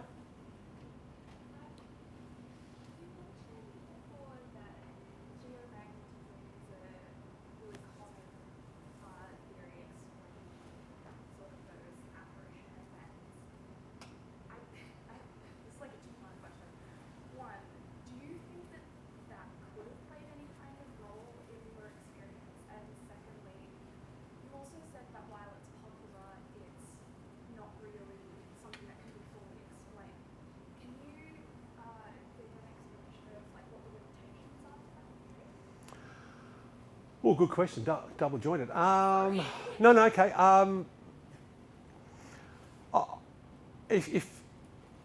Look, I've got no evidence for this. I'm just going to give my opinion on it. You could, through Mount Urandery, potentially say, look, there's a little bit of uranium there, still a bit of radiation there. You know, it's an active geophysical area which might be giving off energies. Would that energy be enough in that particular location for the same kind of experience? Not just a general, I feel funny, but an actual full-blown, similar, consistent type of haunt? Would it be enough to do that? No. Would it be enough for whatever presence is there to use that energy to manifest? Yes. See, that's how I would probably think it's much more explainable. But if you're a mainstream psychologist, you can't believe that, so you can't say that. So you have to go, well, it must be subjective, purely subjective, and you have an unusual experience. Full stop. Not that you see the same woman in white who experience the same ghostly presence who acts in a consistent way all the time. That doesn't really explain it. And I get the transcranial magnetic stimulation, when you actually do it to the head, that actually works. I mean, it does make people feel strange. Person during the day says, oh, I discovered God, you know, people have godly experiences. And that was more suggestibility, to be honest. People actually did some research after that and went, no. It was because they had the thing on their head that they thought they were going to have this experience, and they had it, and it was suggestible. If you do a placebo and don't turn it on, they still have their same experience. So a lot of this science that talks about, you know, changing geomagnetic fields causes weird parapsychological experiences is just as faulty as the claims they make that people who act unscientifically are claiming, because suggestibility is what kind of accounted for why people have these weird experiences with the Godhead set, or whatever he called it, so to cut a long story short, I think yes, I think they do have a role to play. I think perhaps, and I think it's more like just energetic for whatever apparition is out there or whatever entity is out there to use it, as opposed to us being... I'm not saying we can't get affected, but I think it'd be such a basic low level of uneasiness or whatever, that's not really enough to count for full-blown encounters. That's the best I can say. Yeah. I looked it up on the map. It's got it on your site. It's got a ghost track. It's called ghost track. Do you think maybe it's been built up to say that sort of thing in that area? It's ghostly. No, it's called ghost track. Yeah. On Google Maps Hmm. around that area. It's called ghost track. Do you think it's been built up by people built up an expectation? I don't think so. I don't know why it's called a ghost track. I've never heard of that. I mean, you could... Yeah, I know. It wasn't anything I'd ever heard of when I was there. Maybe it's a more recent thing, I don't know. But there's much more common places in the world which have the suggestibility of people telling stories and other people coming there and expecting to see it. This is not a very popular story. Most people who go to your area don't know it exists, the idea of the haunted post office, particularly when I was going. And I was going there from about 20 years ago. Wasn't really a big thing. Yeah, I'm not ruling it out. But if it's not just that you've felt a bit uncomfortable and must be the ghost of the white lady, you actually see things or experience pretty serious parapsychological phenomena, probably suggests there's something authentic about it. That's all I can really say. Should we go to the second side? All right, my second ghost story. This one's dealing with a tiller. So every so often I'm going to just confirm I'm saying the right thing. King's Table then. So we're up in this end. So that's the wooden building down in Urandary. Bit easy to get to, a bit closer to town. All right. It's a Victorian residence, and then there's a number of structures associated with it. I won't name what it is. You're not allowed to go there. When Attila went there, it was official. It was loud. So let's say no more. Just don't worry about where it is. It's just what it is. Just it has a reputation of being haunted. Beautiful old Victorian residence, derelict now. Was a hospital, nursing home, stuff like that. Built about 1890s, lovely gardens. Anyway, been there a few times with Attila on his invitation as a what is it, a parapsychologist? as a resident parapsychologist. I don't really use that term because I haven't really ever conducted studies in parapsychology per se. In psychology, you have to be very careful about conducting research in parapsychology. You lose your job. So the research that I don't do much research anymore for various reasons, but when you do work in the paranormal, it's why do people believe in it? Why do people experience it? But in a bit of a skeptical way, so trying to show that the mainstream theories maybe don't hold up. That's the only way I could really research. It was respectable research, but it was a little bit critical of the mainstream way of assuming that everyone experiences something unusual is mentally ill, which is ultimately what they're trying to say. And that's what people who dabble in psychology, researchers, I'm going to explain why people see ghosts, because they've got some kind of cognitive dysfunction or whatever. Like I was trying to undermine that. So so I'm not really technically a parapsychologist. I was a sort of a psychologist studying paranormal stuff. But I come along and I join in and have a look at what Attila was doing in terms of his actual research, actual investigations. We've been doing that for a long time, weren't we? We've been doing that for a long time. So this place I've been to, and I'd seen people being affected, not just inside but outside. So, we'd be there at night and I won't go into too much details about what it was investigating because Attila's the expert, I'm not, but I was just there watching. But I remember one night we're out there and I think it was the night that people were being affected badly. And not me this time, not me. But I was outside in the dark and I saw this big tree shake, like big tree shake. I didn't like that. And then I heard this most horrendous cacophony of sound, like 1,000 drums were being beaten at the same time. It was really super loud. What the happened there? So I ran back inside the complex. No one had heard it. We heard it outside, but no one heard it inside. So unusual stuff happened like that. Saw some people get very badly affected by something that was there. I went, okay, this is interesting. So the last time I ever went, and I'll never go back. In fact, I do go past this where this is to go to certain places, which I like, but I can't look at the place. I won't make any kind of communication with the place. I won't acknowledge it because I got affected pretty badly. I think we've all been affected there pretty badly, haven't we? Yeah. So I've turned up one afternoon, beautiful afternoon. There wasn't an investigation going. I think, Attila, you were making a movie or doing some kind of filming. Yeah, doing some filming. And I was just there to just wander around. I sat in the garden for a bit, just had a look, and I went, again, my stupidity, I don't do this kind of stuff. But I went, let's go into the place in this building structure that's the bad place. The bad place, which is this place. I think this is it looks like it anyway. It might not be. That's the south. Yeah. All right. So, derelict ward. So I've gone in there with someone else and I've sat down and sun's streaming. Look like this. Sun's streaming in there. Nice day. Sat down. Stupid me. I've heard that there's something here. Right. Now, my opinion up until this point was that there's something there. Don't know if it was human or not. Probably wasn't human. And it kind of was a bit asleep. I know everyone's got the different opinions, but this is my idea. It's pretty asleep.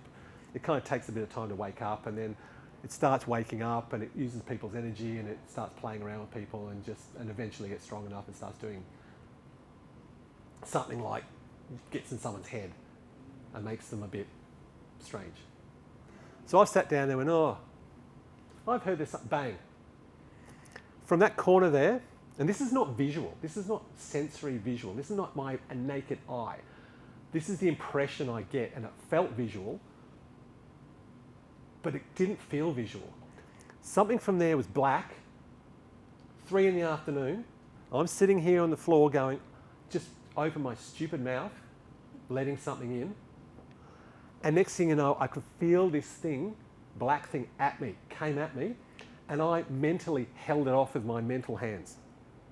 Like I'm holding it off in my head, going, no, you can't come in, you can't, like, no. And then that was it, I couldn't hold it back anymore. And I was still, I'd never lost consciousness. Never lost consciousness. But the next thing I remember was Attila's come in. I don't know how long that was between when it happened and when finally someone got you and dragged you back or told you to come and get me. But Attila grabs me by the scruff of the neck, and I'm throwing punches. I'm just going, don't. I was intensely angry to the point of wanting to punch Attila and lay into him and everything like that. So lucky Attila's not bigger than me because I'm only like 70 kilos and it's easy to drag around. And I think you dragged me down the corridor and put me outside, and I think there was people outside. I think there was a campfire going or something. I don't know, whatever was happening. And I sat there for quite a while just decompressing. And I went, oh, thanks for that. And I got in the car and I drove home. Wasn't far. And I was going, yeah, that wasn't good. That was not good, but I feel okay now, but I did not want to take something home with me. That was my big concern, is I don't need to take something home because I hadn't had a problem at home, but there were some things had been happening in the house associated with my kids, which happens in adolescence a lot with children. So my place itself is not an old house. I mean, I built it,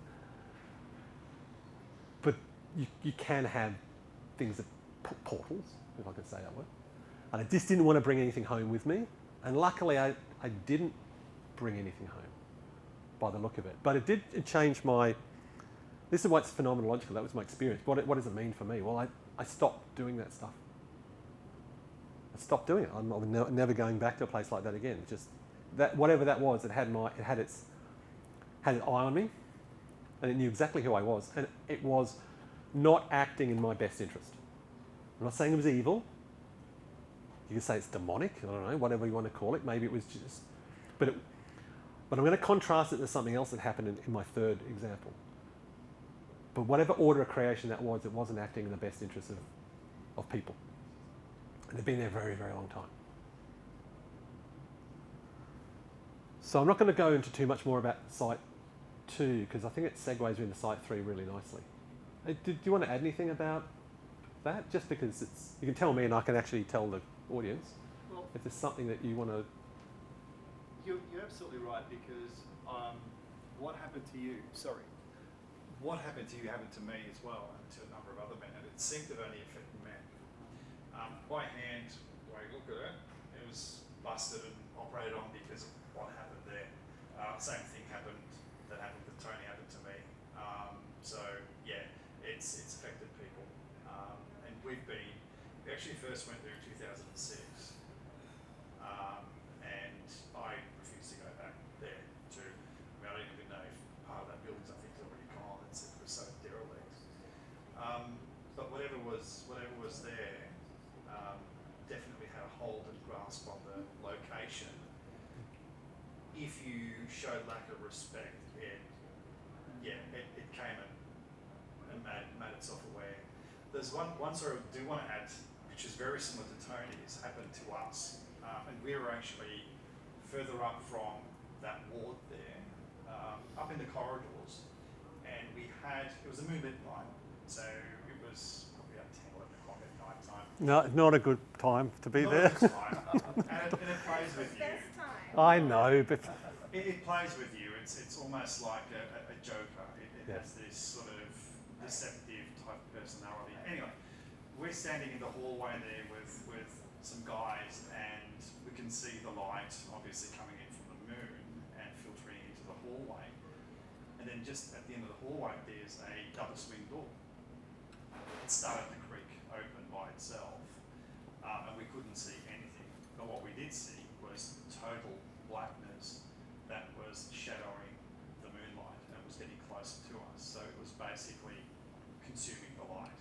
Mm-hmm. It was that black. I've never seen anything that dark in my life. It had its own, had its own element to it. It was just beyond black, and it was getting closer and closer, and we were seeing, right, well, let's see what this does. And when it got to about a couple of meters, that was it, that we were out, this thing is just coming at us. In fact, one of the guys behind me said that there was like a hand that came out from the window and went straight towards his face.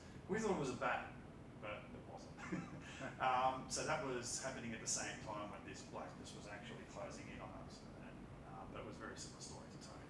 And there's a number of other stories that that happened there. If you guys remember, I did a talk about the Australian Skinwalker Ranch. Yep. That's a place. Yeah. There we go. The reason why it felt, well, this is an intelligent non-human entity, but it liked to separate people. I remember, so there'd be a big group of people, and there'd be a bit of a knock on one end of a corridor, and a couple of people go down there, and then there'd be a knock on another end, and a car alarm would go off, and it kind of had a good way of being able to separate people out.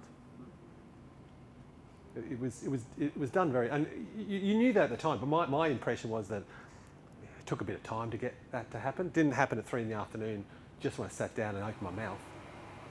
So it was there watching the whole time, and it just knew, oh, I'm going to have a go at you. And anyway, so that changed my perspective of how I do anything. I don't do paranormal investigations anymore for that reason, except for one more. I know we'll keep going and doing stuff, but this one's an interesting one. It kind of, as a story, it fits in well with the last story. Cedar Creek. Well, it's not really in Cedar Creek. If you imagine you're at the top of the Three Sisters and you kind of walk, you need Scenic World or around there, and you walk down into the valley, and you hit the Federal Pass, which will take you out to Mount Solitary, which is when you're at Katoomba and you're looking at on the Echo Point, you're staring at Mount Solitary. So that's what you're staring at. So we're looking at about here now. So that's, this is Katoomba. It's not very far, but you've got to get down into the valley and go past the place called Ruin Castle, which you can see from the Three Sisters when you go and look at the lookout. There's a little knob of rock formation just up there. The trail's around it, and it takes an hour and a half, depending where you go. A lot of things are a bit closed now. It's hard to get to some of these places. I was actually going to go camp there on Tuesday with my son, but I think we're going to go somewhere else. I couldn't be bothered walking. I'm not as fit as I used to be. But I would like to go back. I haven't been there for a while. Why were we there? Well, Attila, you found some interesting places, didn't you? The best thing is to get a topographic map. And you look at a topographic map of the Jamison Valley and go, oh, no, that's an interesting place. Wonder it's been there. And in the valley here, we're coming off the hiking trail out to here, then there's a bit of a fork, then you've got the big scree climb up to Mount Solitary. If you want to camp at the top there, you can, but it's a bit of a struggle. But the easiest place to go is the Ruin Castle campground, which, as you're walking down the Federal Pass, nice sort of temperate rainforesty kind of, a lot of sassafras trees and overhanging stuff, very dense. You walk down there and you come to this campground, which has remnants of the old mining villages. So it was populated down there.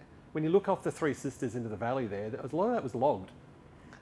I call this Cedar Creek because I'm going to talk about Cedar Creek in a minute, which is just nearby. There's a reason why it's called Cedar Creek, because there were cedars there. So it's not some kind of untouched wilderness. It's been logged badly. It's hard to find cedars in the mountains now. When you do find them, it's really rare. So it had been logged out, but it's all grown back in its own kind of temperate rainforesty way. But you can see there's remnants of miners' structures in this place. And that's where you camp. That's where you camp. It's great having a camp. I love camping. I think not too far, not too much of a hike, but I like sitting down having a camp. And then on a couple of occasions, I only did it a couple of occasions. The first occasion we did it, previously, this is the map. So this is the pass we go down to. This is kind of where we're going to set up camp on the ridge. So this is a ridge here, and then this is all dense scrub forest. And this is all dense forest, and here's Narrow Neck that goes all the way out to Tarrow's Ladders, and then it becomes a Wild Dog Mountains, and it's pretty wild, so out that way. So, and this is the back of, you can't see the back of this from Katoomba, but you're looking onto this, but we're just walking this little trail. And here's the Cedar Creek kind of area here. It's called Cedar Creek, and there's lots of little tributaries to it. Look, it's not, don't get excited. In rain it'd be pretty heavy, but when we went those times, there wasn't too much water in the creek. It was a dry creek bed with a few things. Previously I've been there. That's not Dan, I think that was Glenbrook. That was me and Glenbrook doing some kind of yowie thing. So that's actually not down here, but it looks good. It's got me in a flannel, looking like more country and like hikey. This is there. Now, the first time I remember going down there, it was daytime.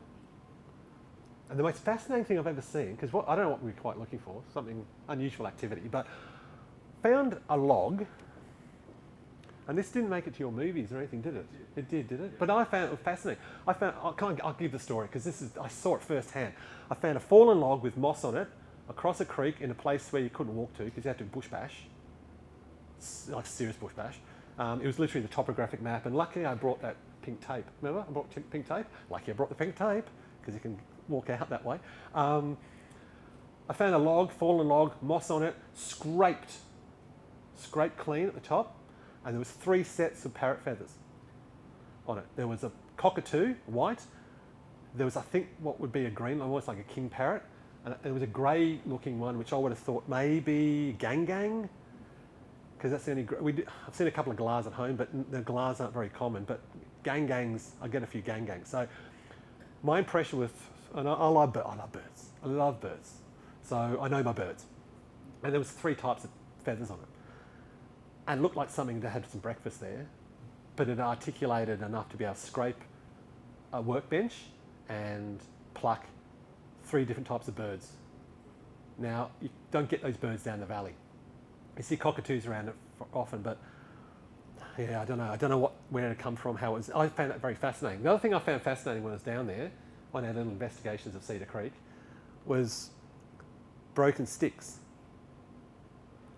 And the time I found this, and obviously I'm going, oh, Tilla, look at me, I found it, how good's this, you know, like I've got a caving helmet on. I don't, I just got a cap on, but I found, and that's quite high up of a valley, and well, I don't think I found it, but it was mentioned, and I kept walking, we kept walking, and there were 3 of these baby casuarinas, or they were sassafras, or whatever they were, had been snapped at a particular height at different times, at the same direction of snap, but at different times. One was fresh, one was older, and one was really old. But it just felt like a marking system. It was really unusual. Yeah. Why were they down? They were high.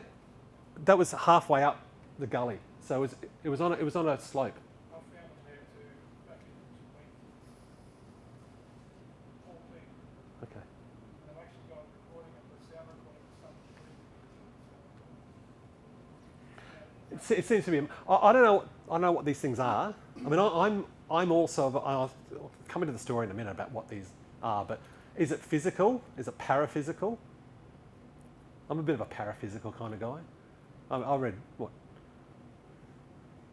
John Keel and all that back in the 80s. That's when I realised that this is freaky. So I'm a bit more of a paraphysical person when it comes to phenomena. I do think they come in and out of existence in a way, and I'm not saying that whatever this phenomenon is, which seems to be yowie, like in a hominid, whether it's purely physical, I might be.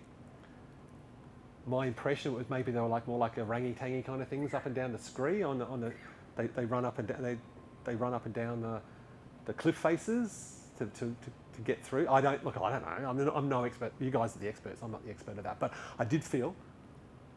It is gorgeous. How about we have a bit of a break? Are you sure that's okay? Yeah, it's fine. Yeah, and I'll, we need a break.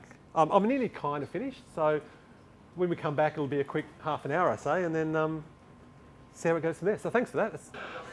So, this is we're still in the last case, and so far it's pretty bit yowie-like, isn't it? Just a little bit just in the forest, nothing weird's happening other than seeing a couple of broken sticks, and that was previously, if you recall, I've been down there before and sort of found a few unusual things. Well, the time that I'm talking about now, this particular night, was very, very benign. Very benign. I mean, ask Attila, he's been down there more often than me with weird things happening. I mean, there's some pretty crazy stuff. We've seen some pretty crazy stuff down there in the times, but this one I went on this particular afternoon, which is my story for today, benign. Didn't feel like there was anything there. The reason why it felt like that, we went down into the valley from the campsite. I can't even tell exactly where it was, but, you know, topographic map kind of thing. But a few gullies down here, bit of this, kind of countryside, just typical open forest, bit squeezy in places, bit open in places.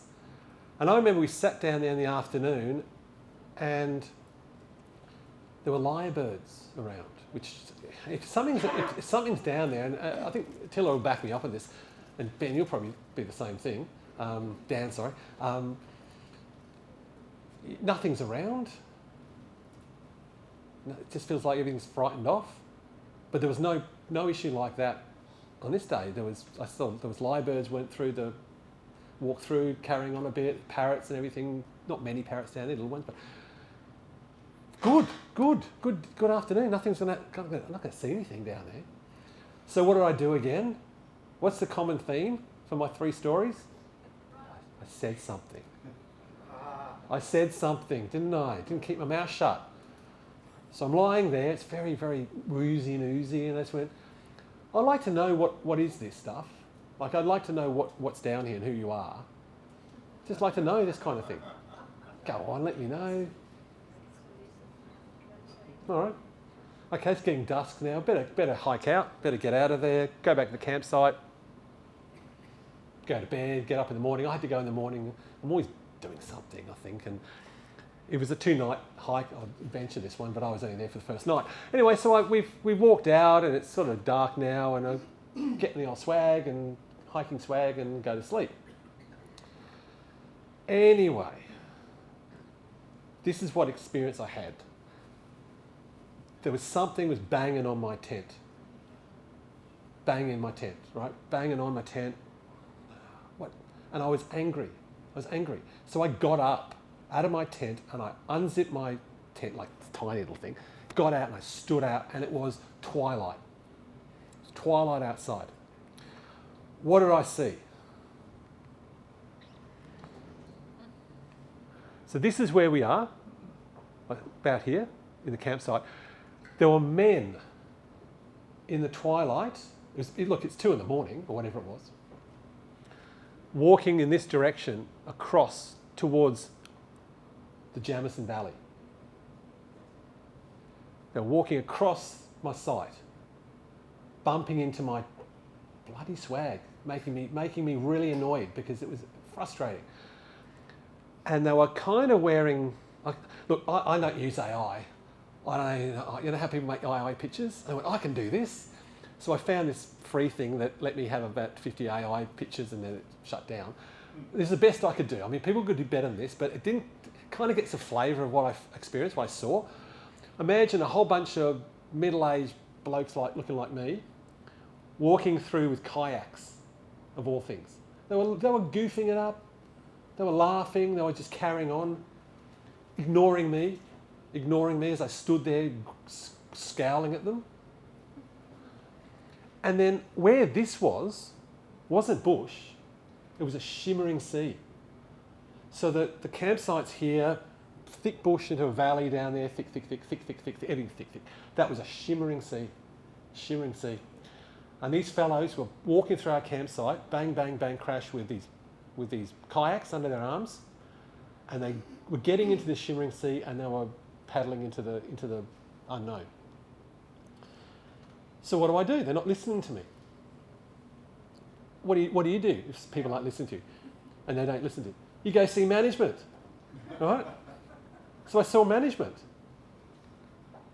That was management. This actually looks pretty close to what I saw. I asked in AI, can you give me a lady wearing a red dress looking a bit cranky and with a background of water? And that's what I got me. And that's pretty close. It was like a desk. And I went up there and I said, I want to speak to the management or whatever I said. I can't quite recall, but I was frustrated. I said, this has got to stop. And she looked at me and she said, we've been here a long time. We have nothing to do with people. And I'm talking about any person. And I didn't get past her desk. So to cut a long story short, what this is, you know, people see lights, and there were lights being seen that night. moving across the track, like min-min style lights. I asked this, and this is to me is another order of creation. Best way to put it. These aren't human. They've never been human. They're not interested in people. I don't care if you're Indigenous or non-Indigenous. They're nothing to do with it at all. It's way beyond that. These things are there, and whereas the dark thing in the old hospital didn't really act in our best interests, these things I don't care. But they had just enough disdain to say, "Oh, you want to know what we are? This is what they are." So the lights, and there were lights going through that campsite because I came out. There's another fella. He was awake. He was standing outside his tent, and he looked like shocked. Looked like Blair Witch kind of thing, but it felt like that. And the next day he said he saw lights. He was seeing lights come through the campground. I didn't see the lights. I saw the lights as represented as people. So they're journeying from one dimension to another across this portal, vortex, or whatever this place is. And this is just my opinion on this, because this is phenomenology. This is what it is. I don't care about the geophysical composition that makes me have a ghost experience. This is what I experienced, and it's really profound. And they said, "Oh, look, we gave you a bit of information about what's going on here. Obviously these things were of a lower caste, and they were expected to go from here to here. But these luminary lights, or whatever these lights that you see in the valley at times, they're not just, they're purposely going, they're journeying somewhere for some, not nefarious reason, for some reason we don't know, because they aren't going to tell us. Because it's got nothing to do with people, humans, people. When are we going back? Tuesday? Yeah, no. I'm getting excited to go back again now. I stuck it. I forgot about it for a long time. And the funny thing is, sorry, were the people with the kayaks, were they real? No. They I don't real. That was the representation that was given to me about what these things were. I said, "What are you?" And they showed them as men, middle-aged white men like me, walking through a forest with kayaks, because they were journeying. They had to go to this. They were crossing into some other realm. That was the kind of the journey that they were going on. And I want to know more. That's enough. That's all you get. Right? Don't care. Go. We don't talk to humans. Just go back to bed. Anyway, the next day, I'm walking out. I forgot about this. It's like an abduction thing. I'm missing time. I got up in the morning and went, "Oh, I've got to go home. I've got to go somewhere else today. I'm on call." And I'm walking up the golden stairs, and it hit me. It all came back. Like, oh my gosh, that's what happened last night. I got up in the morning and I'd forgotten it ever happened until it hit me coming up the stairs. So it had been withheld from me, and I just went, "Oh no." And it was the most vivid experience I've ever had. Now, did I actually get out of my tent and see this physically? I can't tell you. But it was the most lucid, realistic experience beyond any dream or lucid dream you could ever have. It was so real that's why it hit me coming up. I went, it was as though it was hyper real. It was hyper real.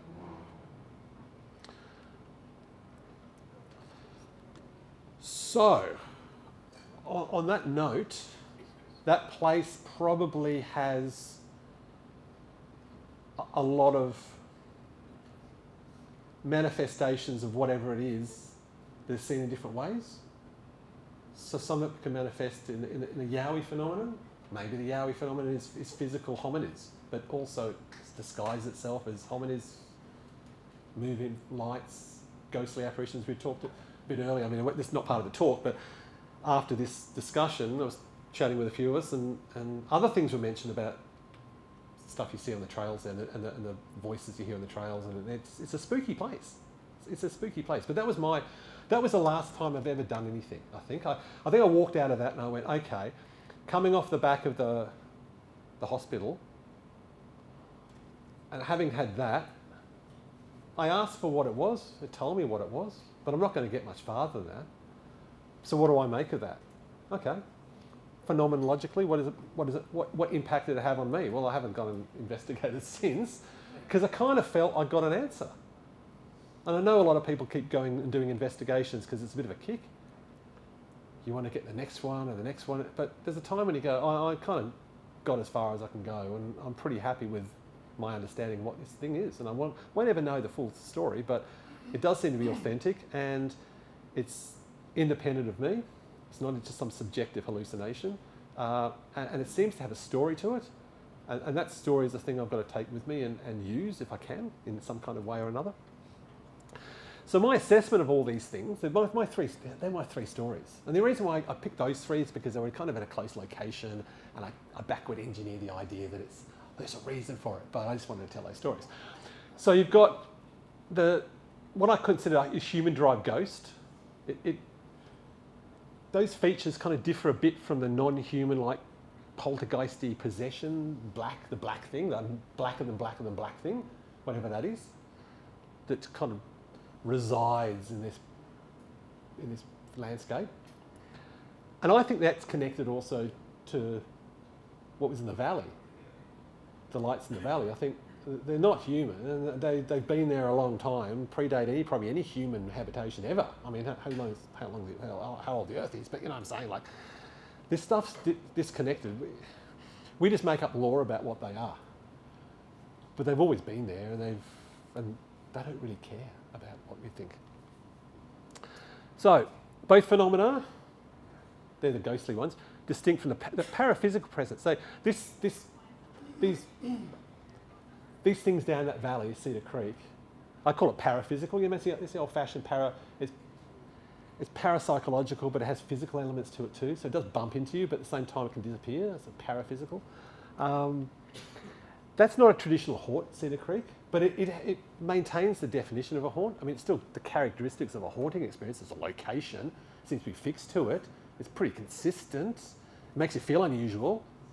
Altered state is either unusual sensory, if I actually stood outside the tent. And if I was doing that, that's physical. But if I wasn't, it's still an experience. It's an altered state experience. It's still hyper-real. It's still, what is real? So I said activity consistently localised and documented, appears benign and displays no human features. This is the Cedar Creek thing. Maybe it's linked to that hominid presence that I kind of alluded to. I mean, this weird stuff happens down there. Don't know. Why is it there? I don't know. Is it a last vestige? Did these things happen in built-up areas like here at Burwood? I mean, is there transient places that these things come through? Yeah, probably. Maybe this one's just a bit prettier. Well, just saying. So when it comes to perception, I'm trying to find, I'm trying to backward engineer, I can use that expression, backward engineer. I'm trying to backward engineer some kind of story to this, but I'm thinking, okay, of all these, three very different types of haunt experiences, I saw them visual and auditory, but also non-sensory. Maybe I had mine experienced in a subconscious or altered state of experience there. What's next? Whoops, there you go, that's the one.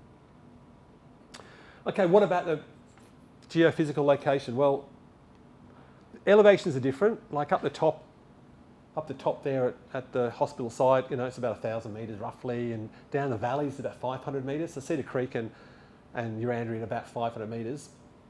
Okay, so there is a difference in elevation. Geophysical makeup pretty similar. Apart from Mount Urandria, I still don't know where that fits in, but I don't know. Like, I don't know. The whole I don't have an answer. I can't tell you.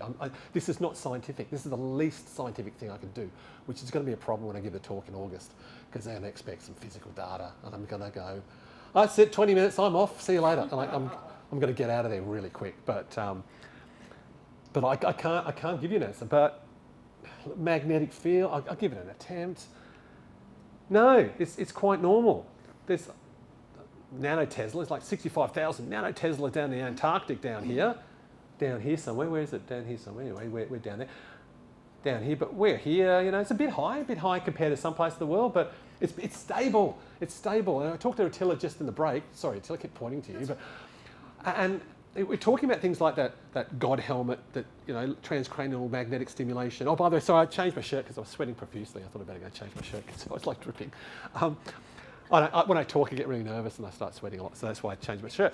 But we're talking about the transcranial magnetic stimulation. It's massively powerful. I mean, it's enough to be therapeutic.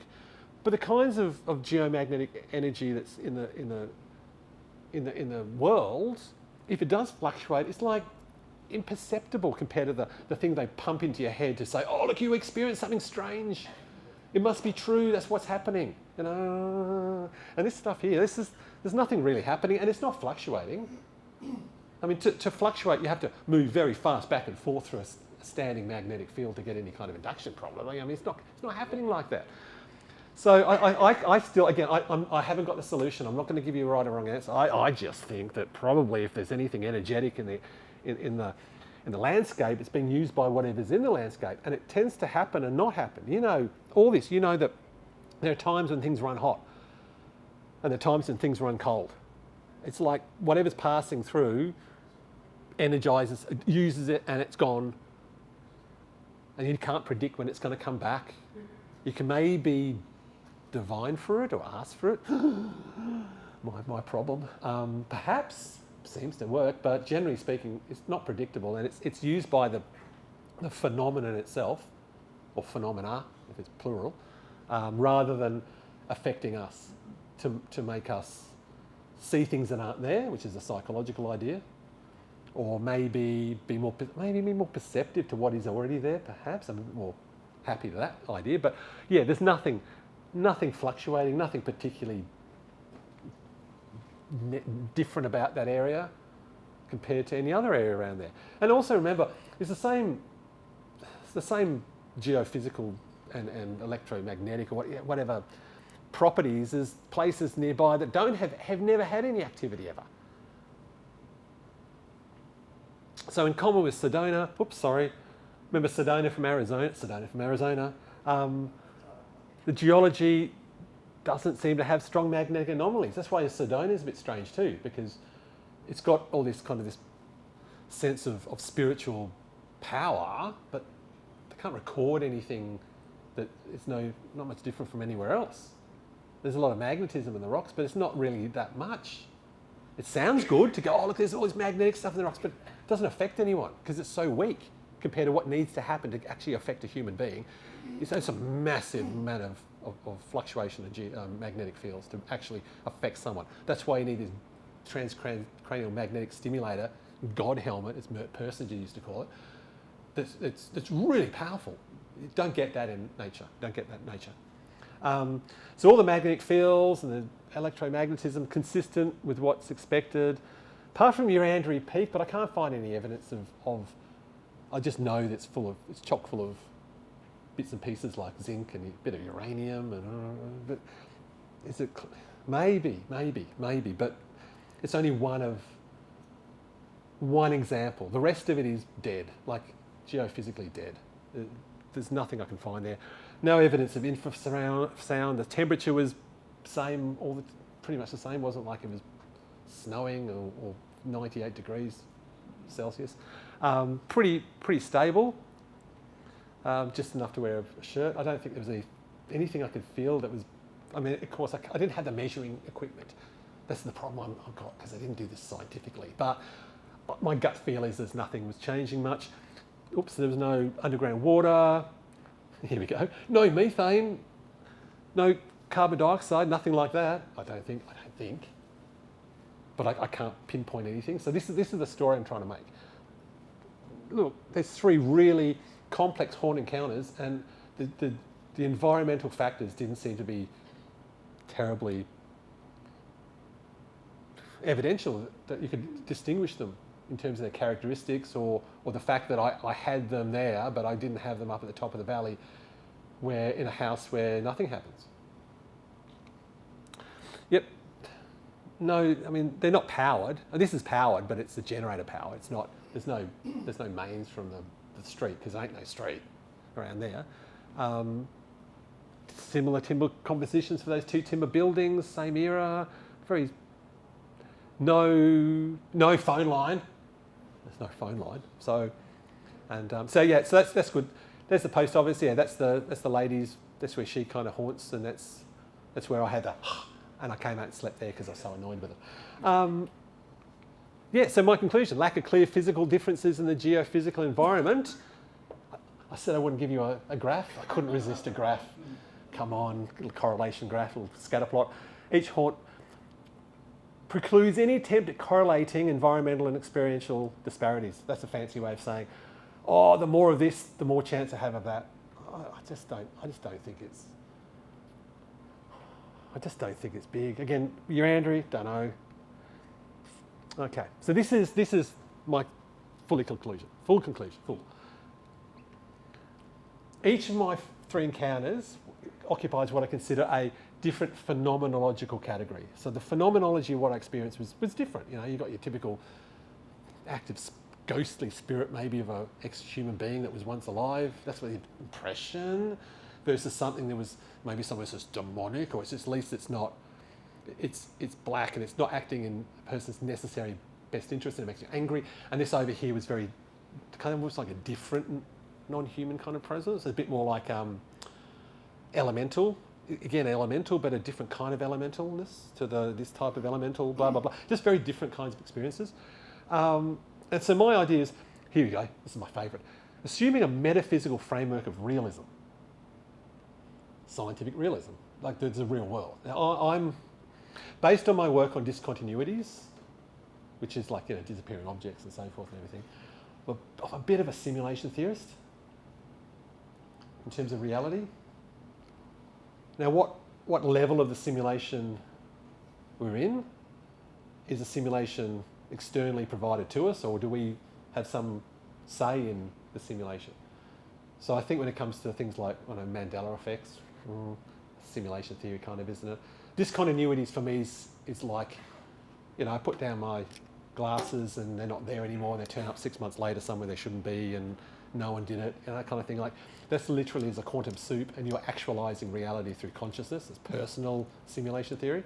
No one's done much on this. It'd be worth having talking to Andrea earlier about maybe having a book on that, but that's just formalising the idea of simulation theory. I'm rambling on now, but you know, you don't have to take realism. There's idealism, you know, philosophical idealism, and there's philosophical realism. You know, Bishop Berkeley back in the 1600s goes, oh, kick that so it's real. That's realism. That's their level of, that explains realism, because I kick something and it hurts. Or when I did like philosophy at uni, 35 years ago, it was like the realist philosopher lecturer said, you just can't unmake a broken arm, so realism's real. You know, like if it was idealism, like everything was like idealistic, then you could actually re-heal your arm. No, it doesn't quite work like that. It's more sophisticated than that. But let's just take realism. So there's a real world and it's independent of us, so it can't affect it at all. I think that under those circumstances, the different sites manifest autonomous, active, it's not passive, active. In other words, they're sentient, unpredictable entities, independent of the location factors. And the only thing I had in common these times, I communicated, didn't I? I communicated. Keep my mouth shut next time. But you know, under those 3 circumstances, I communicated. I opened up a conversation, and I was answered in that conversation. The quartz threw across the room. The black thing jumped on me and wrestled with me. It didn't make me feel good.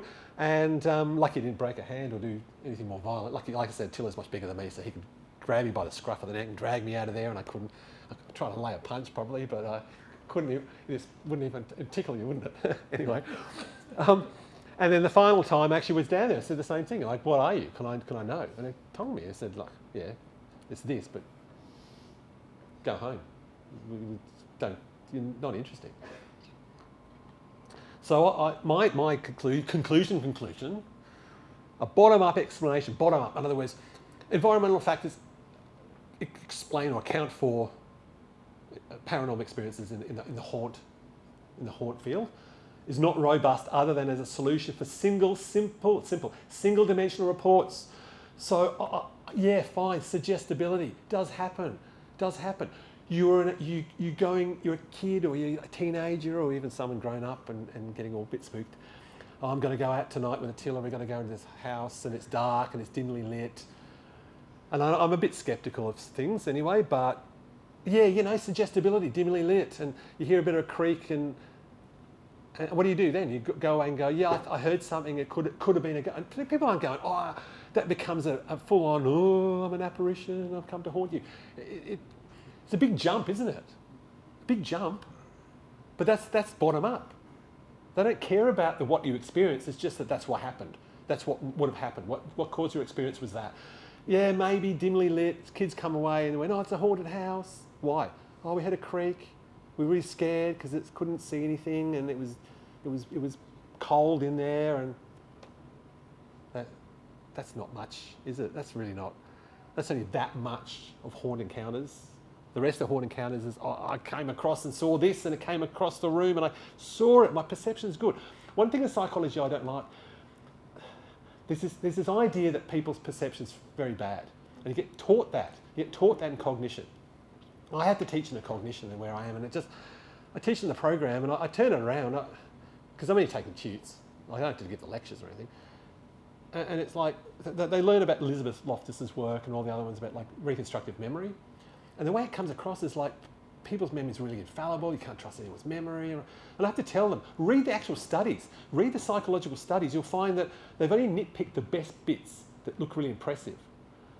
So when it comes to the reconstructive memory thing, most people were really, really good, but 10 or 15% did really badly, and that's what you hear about in the news. That's got into popular culture.